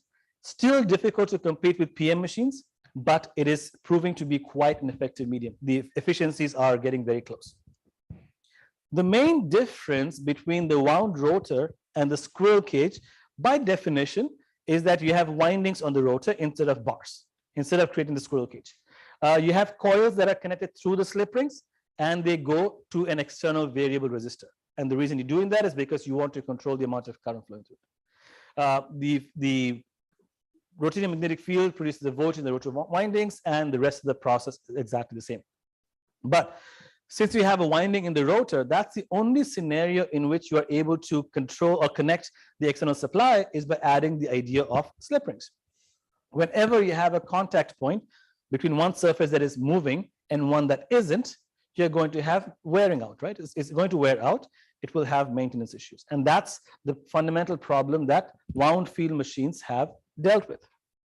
They have been an industry workhorse. For the longest time, induction machines were one of the most popular motors used, right? They covered about 70% of based on some statistics I read, they covered about 70% of all motors were induction machines.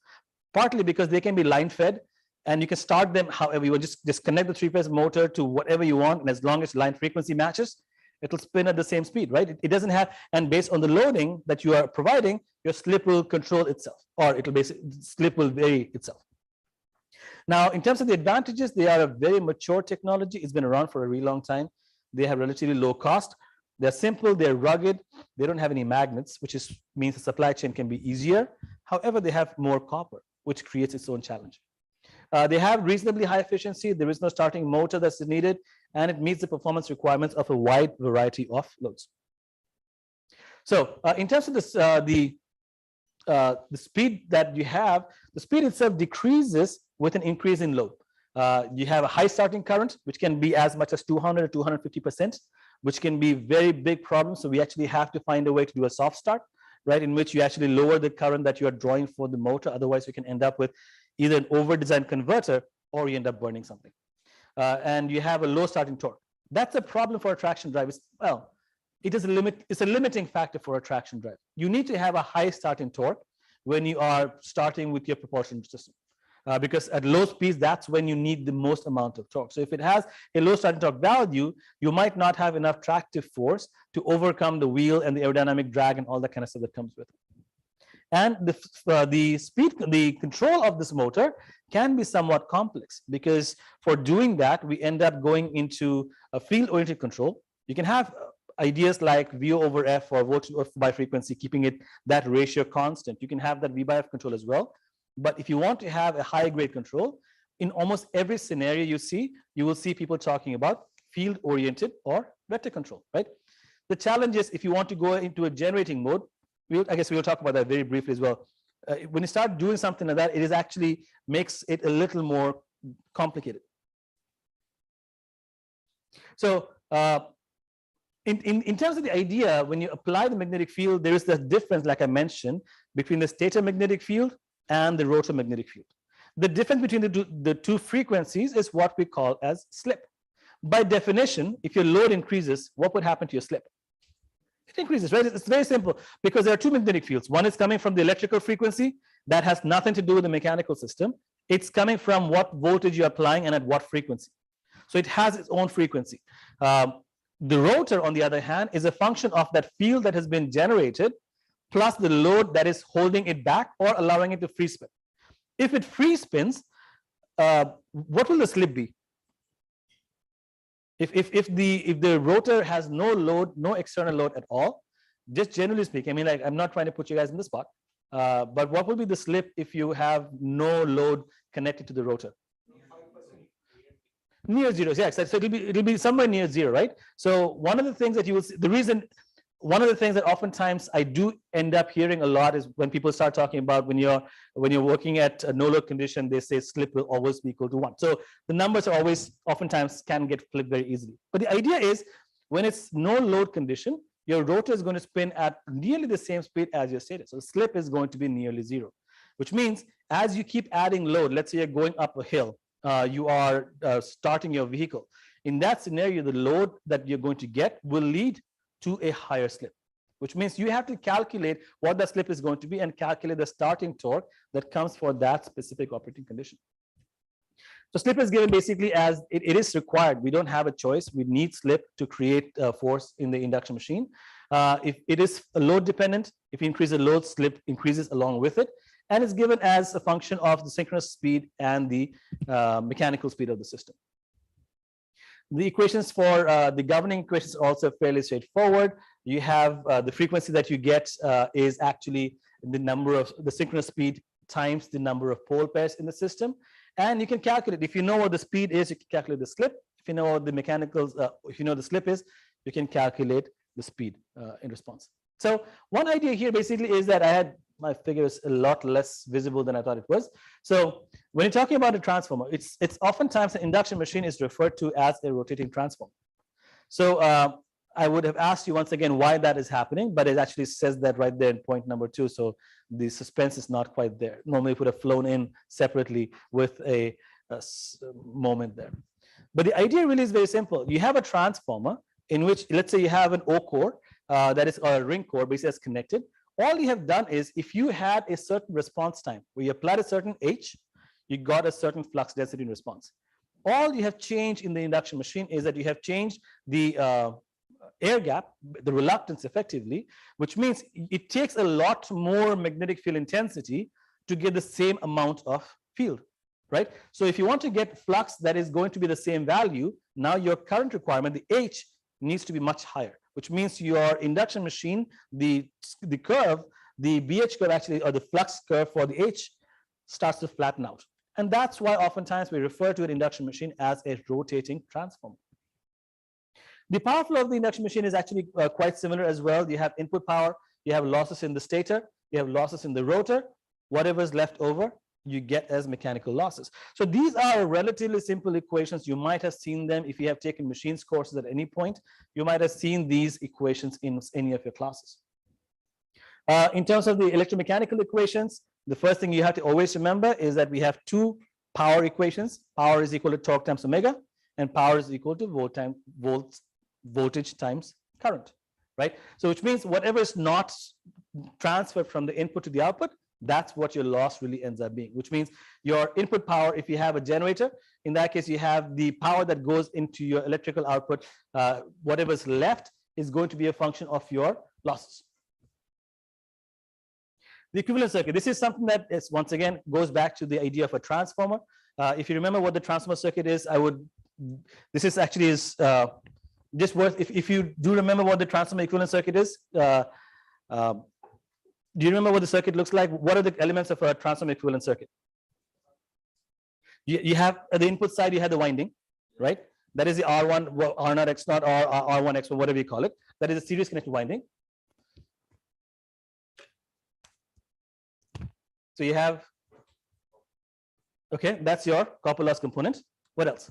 And then you get leakage flux. Is that a series component or a parallel component? Leakage series, okay.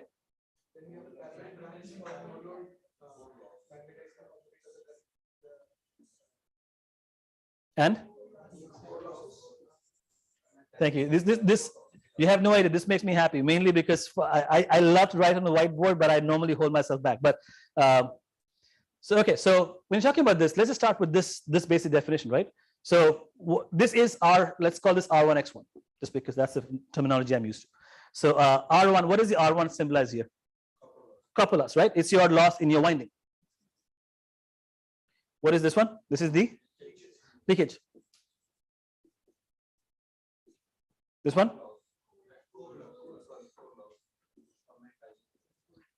Correct. And what is this one?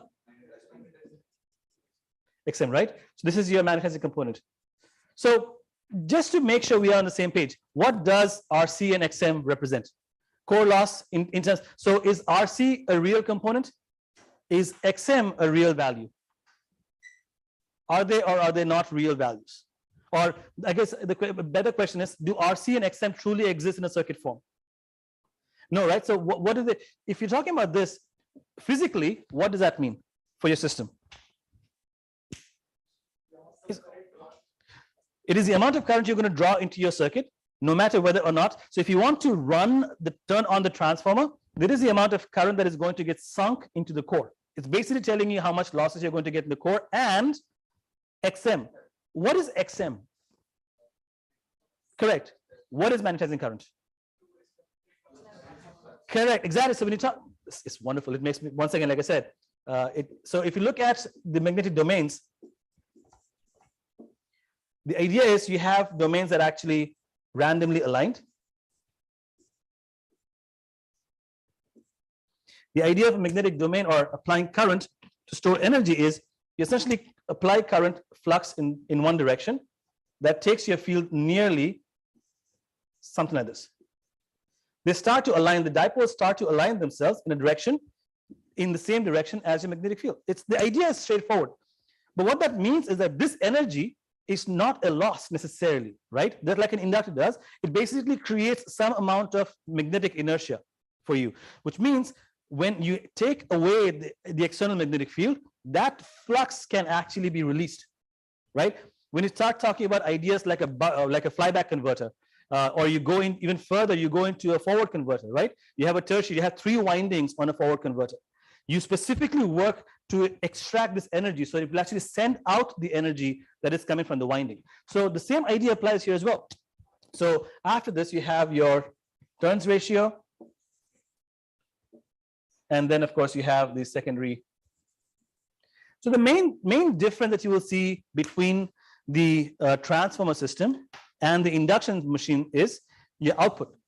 The output circuit is no longer electrical, which means there is a transformation that happens there, right? You go from an electrical circuit to a mechanical representation of the circuit. So what does that mean? So the representation of a circuit basically means you have now your R2 has 2 components, right? One component that is proper loss. because that is the loss that happens in, because you still have a secondary that's not going anywhere, right? So you still have some amount of loss, but you need to have another component that has a function of speed. So that's basically, or slip in that case, right? You basically end up with the secondary equation that has R2 over S. That's that representation. You say that if my slip goes up or down, that's how much power is being transferred. So your turns ratio, like I said, is oftentimes very difficult to see, because unlike a transformer, there is no real number that you can say I have between my stator and my rotor. So if you have relative motion that is higher, your slip changes. And you have basically the largest relative motion will give you a stationary rotor. The stator spins, or the stator windings, the field spins, but the rotor doesn't. That's going to give you the maximum slip of 100%. And the least amount basically is 0. So between the two extremes is where the motor really operates, right? So wow, I just realized that my figures, when I put them in the slide, did not copy well. So this is basically what you have in the secondary. You have primary, your secondary winding, and you have the losses. In order to validate the model that you have developed for your induction motor, you would have a few tests that you run. Once again, not knowing necessarily initially what the audience was going to be, I included a little more information perhaps than is needed. So, but I will switch gears very quickly. This is only for the next 5-10 minutes or so. The first thing you have to know is DC resistance test. You need to know what the value is. How much, when you are doing a DC resistance test, how would you normally do it? How would you set the test up? How would you measure, practically speaking? You put a voltmeter and you put it where? Across the terminals, because once again, just keep in mind one basic detail: you only have access to the terminals. In no scenario are you going to have access to anything. Individual phases are not available to you, which means you're connecting your voltmeter or your multimeter between one phase going in without access to the neutral point. You have the other phase coming up, which means whatever you're measuring is going to be twice of the resistance, which is why you get 0.5 when you're calculating it, right? Your phase winding resistance will basically be 0.5 of what the output is. All of my figures really have got pixelated, so apologize for that. My Visio did not copy as well as I thought it did. So blocked rotor or locked rotor essentially is a test in which you lock the rotor in place, right? It's very simple. The name kind of gives it away. What changes when you have a locked rotor? What happens? What's the slip in that scenario? Right, slip is 1. So now you have our R2, that is an actual number. So now what that basically means is that your slip is constantly at 1, which means you have now simplified the circuit to where there is no power being transferred to the secondary. So you can calculate directly the blocked rotor voltage current and calculate the resistances in the windings respectively. You can have R1, R2, X1, X2, which is basically all of your winding components. Now, if you want to do a no load test, that basically is you apply no load at the secondary. You let the system basically free spin.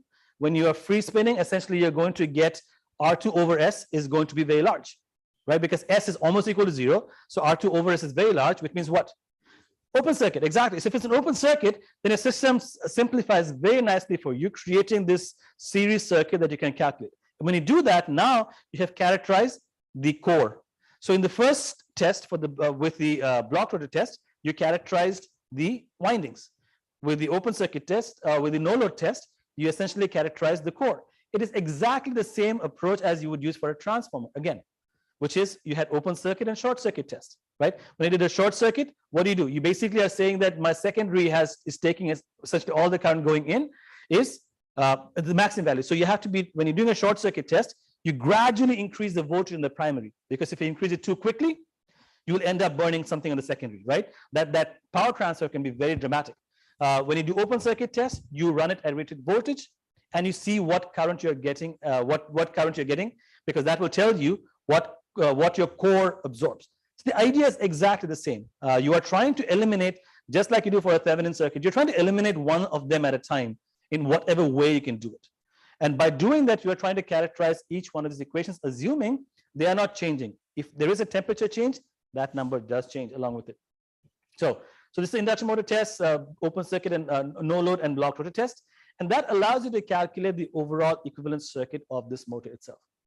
The torque equation can be calculated, and this is really what I was trying to get at was this equation here. I didn't want to just blankly put that up there, but you need to know what the maximum torque for your induction motor is. If you're trying to design a machine, you need to know how much torque you can derive from it. So a squirrel cage machine, it becomes an important component, which if you go into torque speed characteristics, now you have a maximum torque, you have a starting torque you can calculate, and of course that takes you to this often seen torque speed slip characteristics. Just generally, if you're thinking about it in terms of the complexity of the operation itself, what you will notice is that if you want to run the machine as a generator, you have two options. One is either, of course, you go into regen braking. What is happening here? Exactly, you're going over synchronous. You're basically going above synchronous speed, which means your prime mover is spinning much faster than your magnetic field. Simple. And if you go in the other direction and plugging, switch the wires. Now you have basically switched the direction of your magnetic field itself. So you're essentially bringing your motor to a quick standstill. So in terms of traction applications, when you do plugging, if you want to bring your motor to a quick standstill, that is one way to do it. But what you have to be careful is if you don't de-energize that negative current quickly, you will end up spinning backwards. So because you are creating a magnetic field, so it's not like applying brakes where the worst you can do is come to a stop really quickly. If you apply large enough current, or if you apply it for a long enough time, you will start going backwards. So when it comes to induction motors, there are some complexities that you have to take into consideration, because the way it is controlled has a very mathematical bent to it. While when you're talking about PM machines, you are essentially looking at implementing an alignment between the current and the field from the magnets. If they're aligned, power flows in one direction. So that was a very simplistic approach to PM machines. You have different starting methods. I'm not going to go into starting methods for induction machines. I'm going to skip over this, which I just realized I should have eliminated to begin with. But the question really comes down to, can you use it as a generator? Yes, we can, right? We can go super synchronous. We can do that. And you don't have an external field. Therefore, you basically have no ability to produce reactive power. And it's a simple idea to get in generating mode, which basically means you can apply current, you can have it line connected, and that allows you to operate as long as you're going above synchronous speed. You apply a magnetic field, Faraday's law does the rest. This actually is one of the systems we had designed, specifically showing you how the induction machine operates with a three-phase system. It was a 3 kilowatt dyno that goes with it. And the power electronic control essentially was the input. Let me just see where I'm.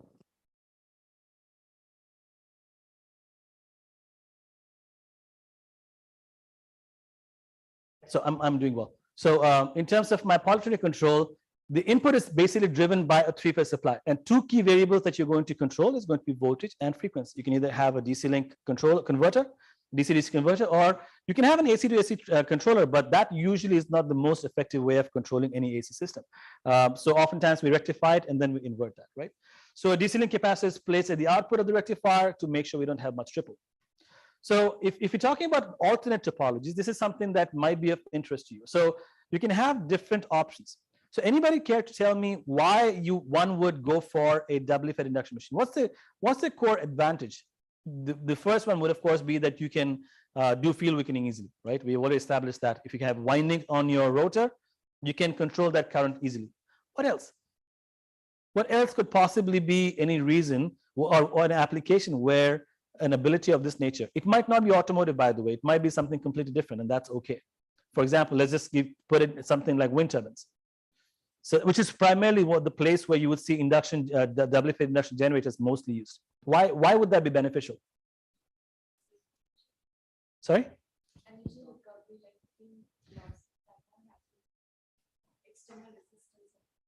Mm-hmm.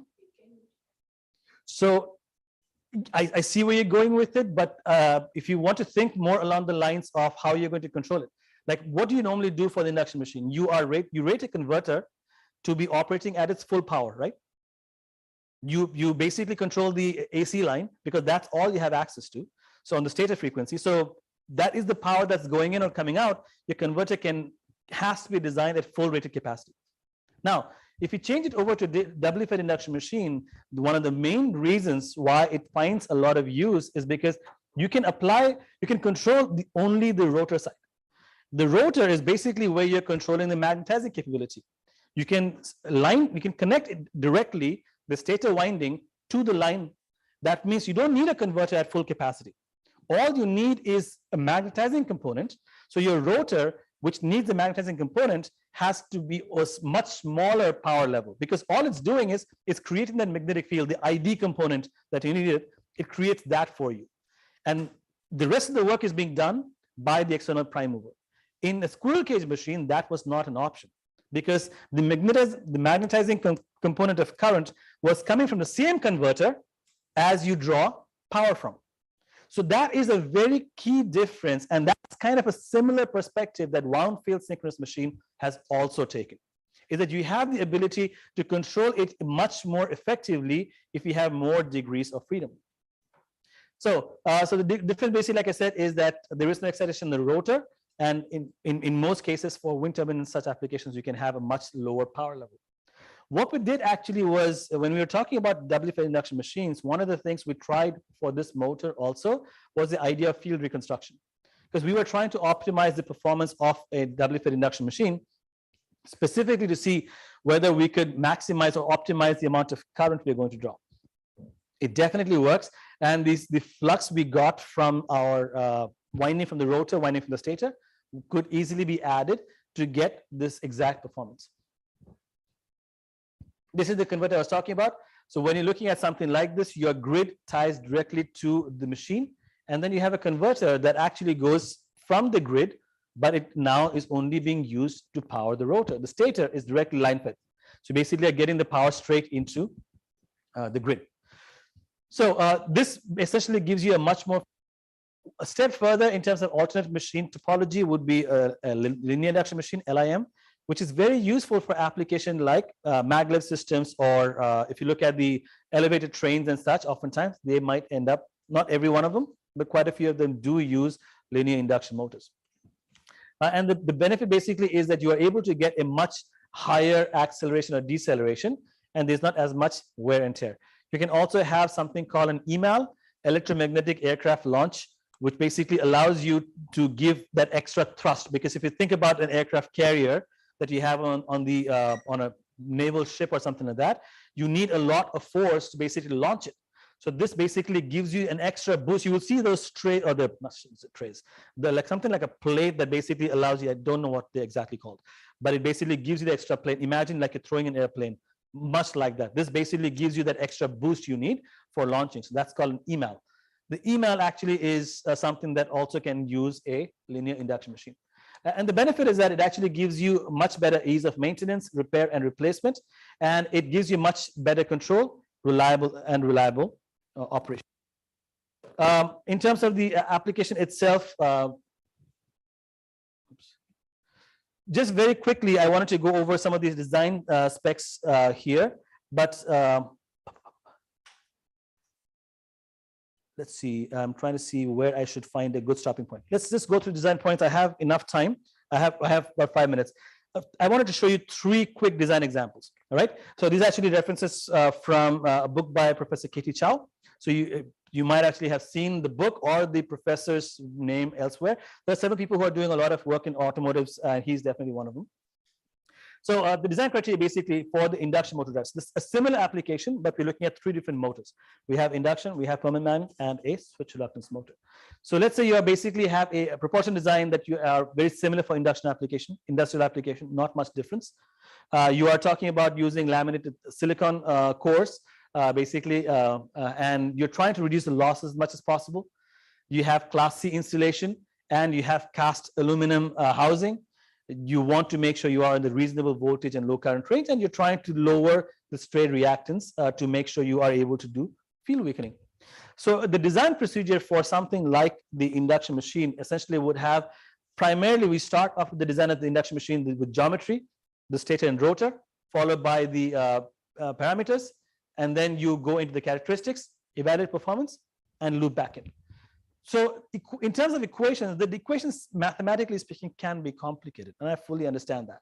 But you can calculate the inner diameter, or basically the stator diameter, inner diameter of the stator using this specific equation.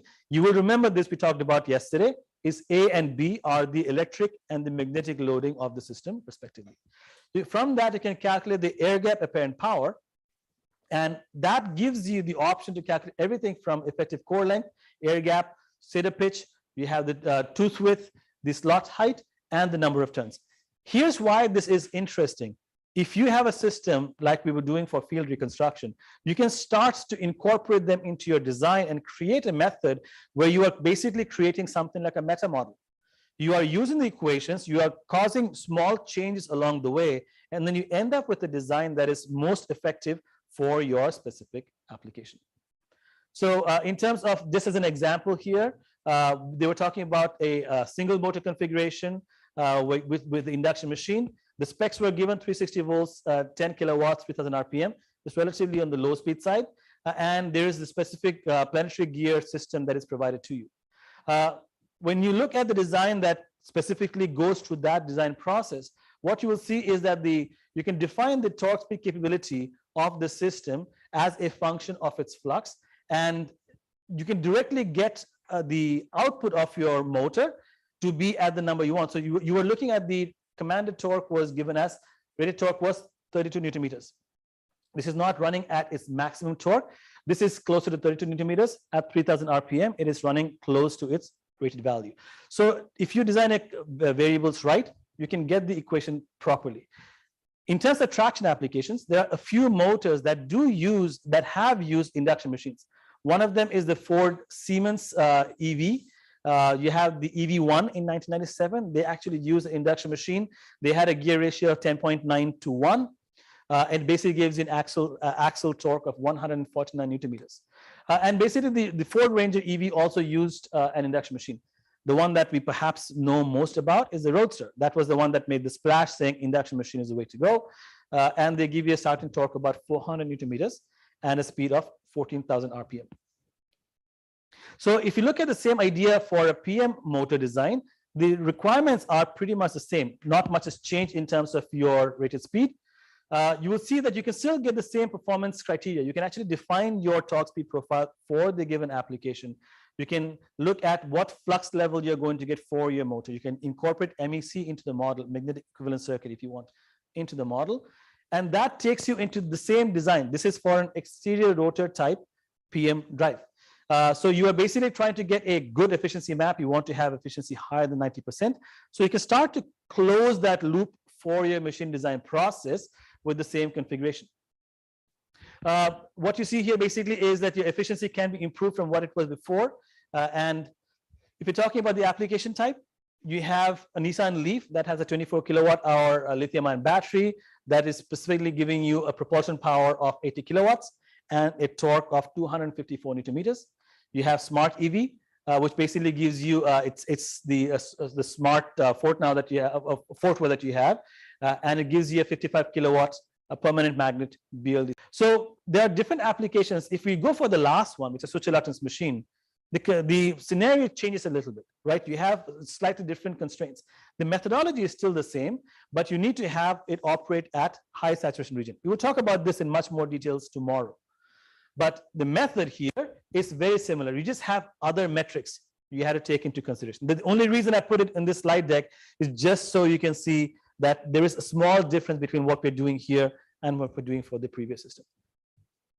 So if you look at the performance criteria, the first thing you will actually see is we have to calculate what this torque profile for the motor is going to be. That defines whether you're going, that tells you whether you're going to have a high ripple, what level of phase advancing you need to do, and what profile of current you need to apply. As you see here, this is phase advancing. We will talk about that tomorrow as well, which basically means don't de-energize a phase until the next phase has basically gotten to its rated current. In terms of the example itself, the same situation with an exterior drive can also be implemented. The benefit here is you can get a much higher torque for the system. Your current profile can have much lower noise as well because your torque command is a lot smoother. In terms of application, we've actually had Nidec, which is a Japanese company. They've definitely done that. You have Land Rover.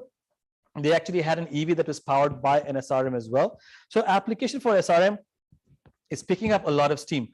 In terms of, and I'll talk to you about a few applications that we have worked on in the past as well and give you some references for how things are going. Now, if you look very carefully at this study, this is where I was kind of trying to close out. for high power density machines for land vehicles, we have different applications. Starting from McLaren, these are all high performance systems, right? We're talking about starting with McLaren, then you have YASA, you have Protean, and then you have Karlsruhe, and then you have Karlsruhe, and then you have UQM. That's the one that I said was a new motor that had been defined. What you will notice is that each one of them has a specific reference. This is, by the way, from the paper by Professor Ayman Al-Rafai from University of Milwaukee, from Marquette University in Wisconsin. And what you will notice here basically is, in terms of first thing we're looking at is your the DC bus voltage. The DC bus voltage, you can see YASA has the highest value. It runs on an 800 volts DC bus, which means the speed capability is much higher. Efficiency wise, McLaren actually has a much higher higher efficiency than anybody else. Actually, sorry, KIT has the highest efficiency than anybody else. In terms of the cooling method, this is basically is water and glycol. It's a 50-50 mix of water and glycol, while YASA is an oil cooled machine, which makes it a little more expensive. In terms of topology, this is definitely, we've established that it's an axial topology. McLaren actually uses the surface mount. I think yesterday somebody asked a question about surface mount machines and the relevance. They can actually be used. Outer surface, outer rotor, exit rotor type is what Protean had, and then UQM has a water jacket cooling, and they have a surface mount PM as well. So what you see here basically is that these are performance vehicles where the efficiency numbers you are trying to compete with are in the range of mid-90s. So 94 to 95 is where everything starts. So we're not talking about a system where you can beat a number at 85% and get by, right? So the same thing, if you're talking about the systems, like I said, every one of them have to be 94% or higher. Some of your traction motors are primarily radial flux motors, most of them that you see. McLaren and KIT actually have higher corner speeds. McLaren is a much more mature product. They have been in the market for a very long time. They're primarily used to be for engines. They make amazing race cars, and if you have seen some of them driving, you'll know what I'm talking about. And they basically were talking about racing application. So cost was not what they were too concerned about, right? The same thing applies if you're talking about an aircraft, aerospace application. And the wheels, basically the wheel motors are fundamentally lower speed, so which means the power is not as high. UQM basically has central traction motors, which means you have a differential, and they fall within what would be considered to be mainstream. The DC link voltage that you're talking about is between 400 to 800, which is somewhat considered to be on the lower voltage side. YASA motors has the exit type. Oh wait, this actually is repeat some of these points from before. This is the last piece, and I'm just about to finish up. This is one more study. The reason I'm talking about these studies is because each one of them takes a different perspective. The first one was talking specifically about performance-based systems. If you have a high-performance drive, what would that look like? This is actually comparing the most popular topologies that you can see in the market. The first, you have the IPM that came from the Prius, that's the starting point. Induction, wound-field synchronous machine, Sync-Rel. You have hybrid assist Sync-Rel, you have variable flux, Farad assist, and you have new dynamic Farad assist. So this actually is a paper I believe was published by Professor Zhu, ZQ Zhu. So if you haven't seen his name in machine design, I'd be very surprised. He does some really good work. He's based out of UK, and some of his works are very highly cited. What you see here basically is that in terms of the performance of the drive itself, what you will notice here is, so this is the last one.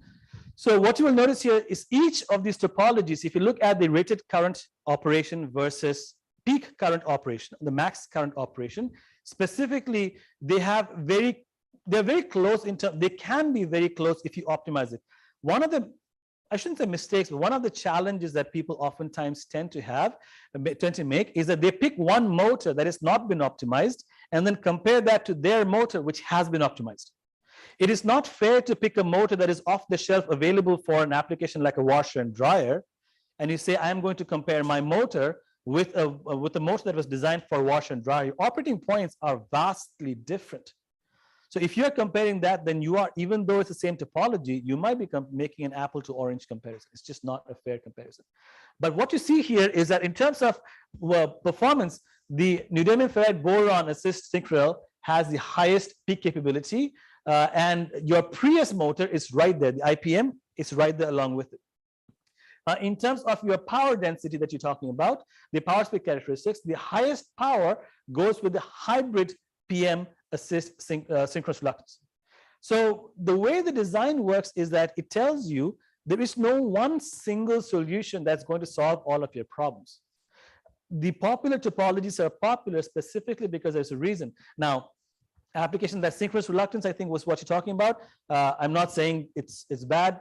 In the graph, I admit it is not the top of the list anywhere, but that's their case study. Once again, I do not know the exact conditions of what they have evaluated. So anybody who's doing research in synchrones, please don't take this as my commentary saying that synchron is kind of lagging with every single thing. That is absolutely not what I'm saying. Synchron has its very specific value. It has a very specific reason why it is useful. Because keep in mind, copper, magnets, cost, right? So you might have synchrones giving you a very specific value where compromising or sacrificing some efficiency is an acceptable outcome, right? So I'm going to leave this here. When we come back, we actually are going to go into the topic of health monitoring and fault diagnostics. But very quickly, as we finish up here, I didn't get a chance to ask any questions so far. I was more saying, like, what do you guys think in terms of manufacturing cost versus topology? And at the same time, when you look at traction drives and you are talking about an innovation you want to have, let's say you want to have that company that is going to be like a YASA or McLaren or somebody who you become the hallmark of what motors need to be. Do you have any thoughts or ideas where the highest or the biggest need for innovation? We've talked about the entire motor design. Now we're going to switch over into SRMs and then practical considerations. What do you think? Where do you think the biggest need for innovation from your vantage point is?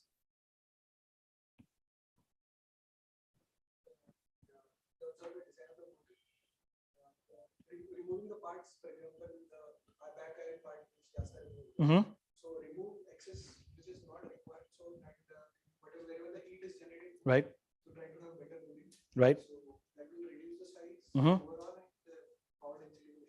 Very true. So yeah, so eliminating any, basically increasing power density, torque density by eliminating any excess active material certainly makes sense.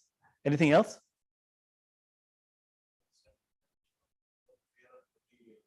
Sure, of course. I mean, you're trying to find artificial magnets. It's oftentimes can be a materials challenge, but yes, we're trying to work with them. So what about things like additive manufacturing? I mean, if you're trying to do like a 3D printed machine where you want to have the capability of automating the entire process, what do you think? I mean, has anybody here looked at something like that in which you're talking about additive manufacturing for motor design? If you get a chance to, I would love to kind of, as we go towards the end, like on day 5, when we are talking about this and we are having that 1 hour of Q&A, I would love to hear some thoughts on what you thought about it. I'm not assigning you homework, please don't get me wrong. I'm not telling you guys to go home and study. If you don't, that's absolutely okay. I'm just trying to see if I was to challenge you on some area, that's one space that is coming up. That's one. And the second thing is in terms of winding configuration. I have not talked very much about that. And like I said, hairpin configuration is something that I find to be, even based on my conversations with my colleagues at companies, hairpin configuration truly is a very important winding style that we need to look at. So winding, thermal management, obviously, and combining that with your actual design of your motor, automating the process. Yeah. Also, at the end of the day, the transmission losses are also coming when it reaches to the wheel. Right. So if you have something kind of, about vernier transmission. So in that there are 2 rotors. One is rotating and another is spinning automatically because of the variable reluctance. So the rotor, which is connected to the wheel, it rotates at a different speed. So basically, what happens? The transmission is, we don't have any mechanical transmission. It's an ECVT of sorts, like it's the electrically continuous variable transmission, ECVT, right? So that is also coupled in terms of the motor design, in terms of vernier right. kind of shape. That would lead to better efficiency. And you talk about the overall transmission as well as motor. That's very true. In fact, combining your gear set into your motor, that has been something that people have done and tried, right? If you look at some of the low speed motors that you see, high torque, low speed motors, if you're looking at applications for servo drives and everything, they are heavy and they're long because they have the gearbox built into the back. That's what makes it very, very heavy. For automotive systems, having an ECVT or having an electrically variable transmission system that allows you to design the motor for the optimum point and then step it up and step it down in an integrated system definitely has tremendous value. I don't think it's as simple as I would want it to be in terms of design, because you are now adding a second or third subsystem. You have the power electronics, you have the motor, and then you have the gear assembly. So you have three subsystems that you're combining into one single package. So you might run into space constraints, but you're right. I mean, if you have the right kind of breakthrough where you eliminate certain active components to make space, it's possible. It's definitely possible. So, yeah.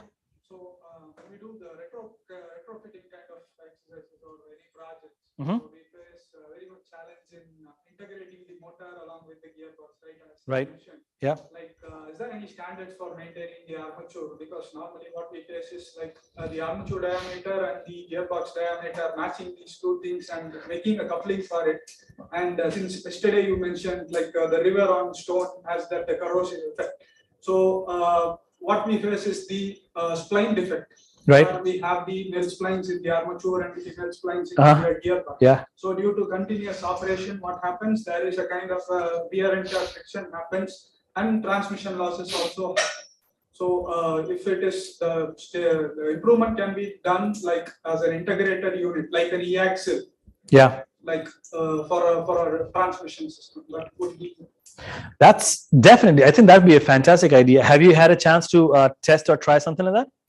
We have done some retrofitting projects, but we normally face problems with the drive shaft. Right. Drive shaft, where the from the gearbox, the drive shaft travels to the wheels.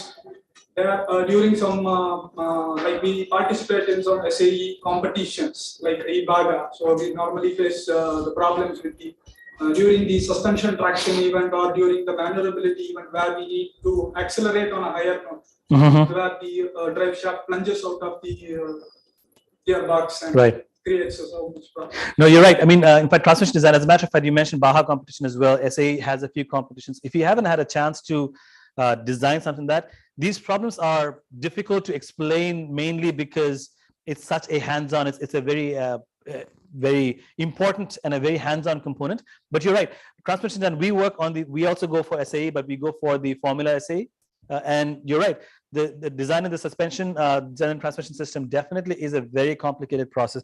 We go for the EV competition, so for us it's a little less. We're not doing drop-in replacements. We are designing the system ground up. So in terms of direct equations, you're right, there could be a very good approach to looking at how you design the overall subsystem.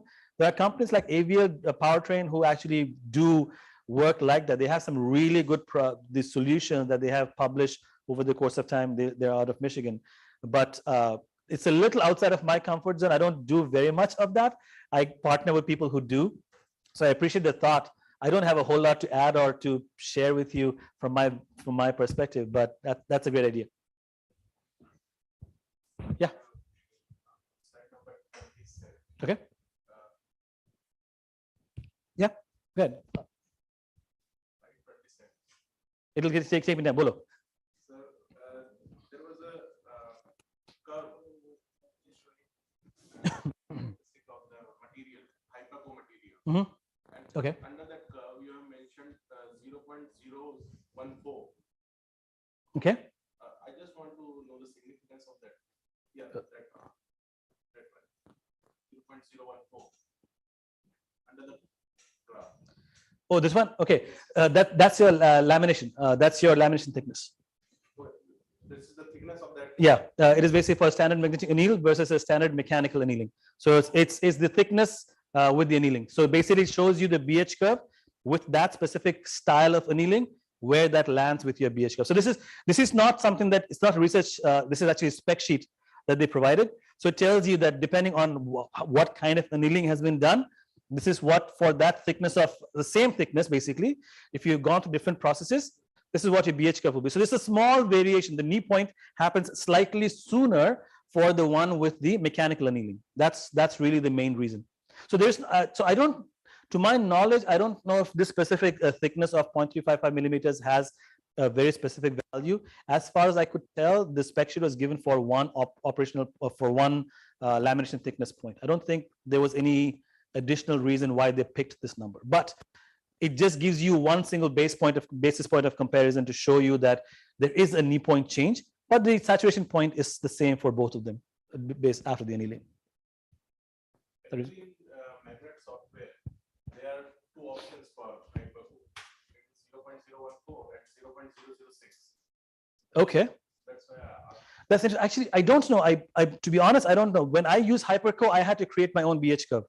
In magnet software, as a matter of fact, that's exact same software. We didn't have a Hyperco alloy BH curve. So it is okay, because I actually remember having spoken to Infolitica many times and figuring out how to import lamination characteristics into it with the losses and everything else.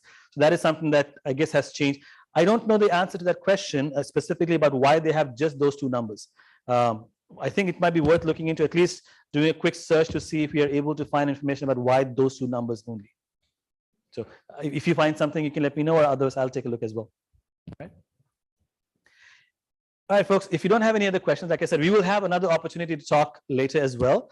On day 5, we're going to have 1 full hour to talk.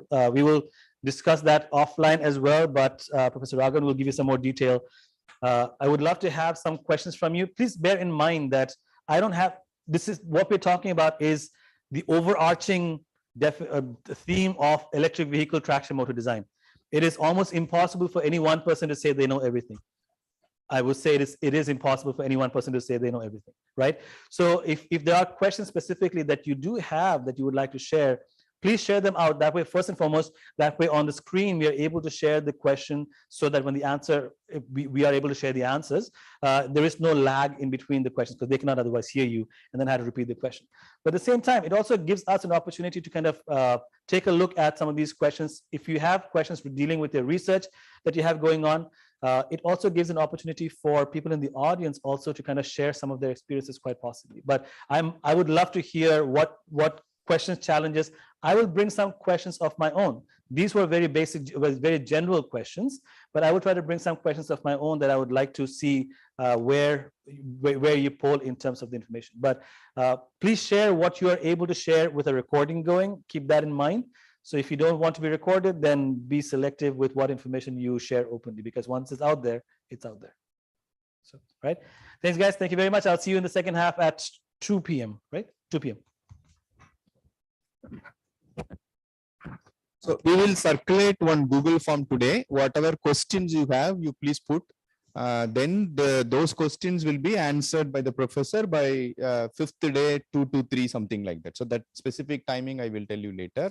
Today we will circulate a Google form. So whatever questions you want, you can post. So that that will be, the question will be projected on the screen and he will be answering, so that the recording will be a meaningful afterwards if somebody wants to see it actually. Okay. Thank you. And if there is any confidential information which you don't want to leak, you please avoid such questions. Okay. Thank you.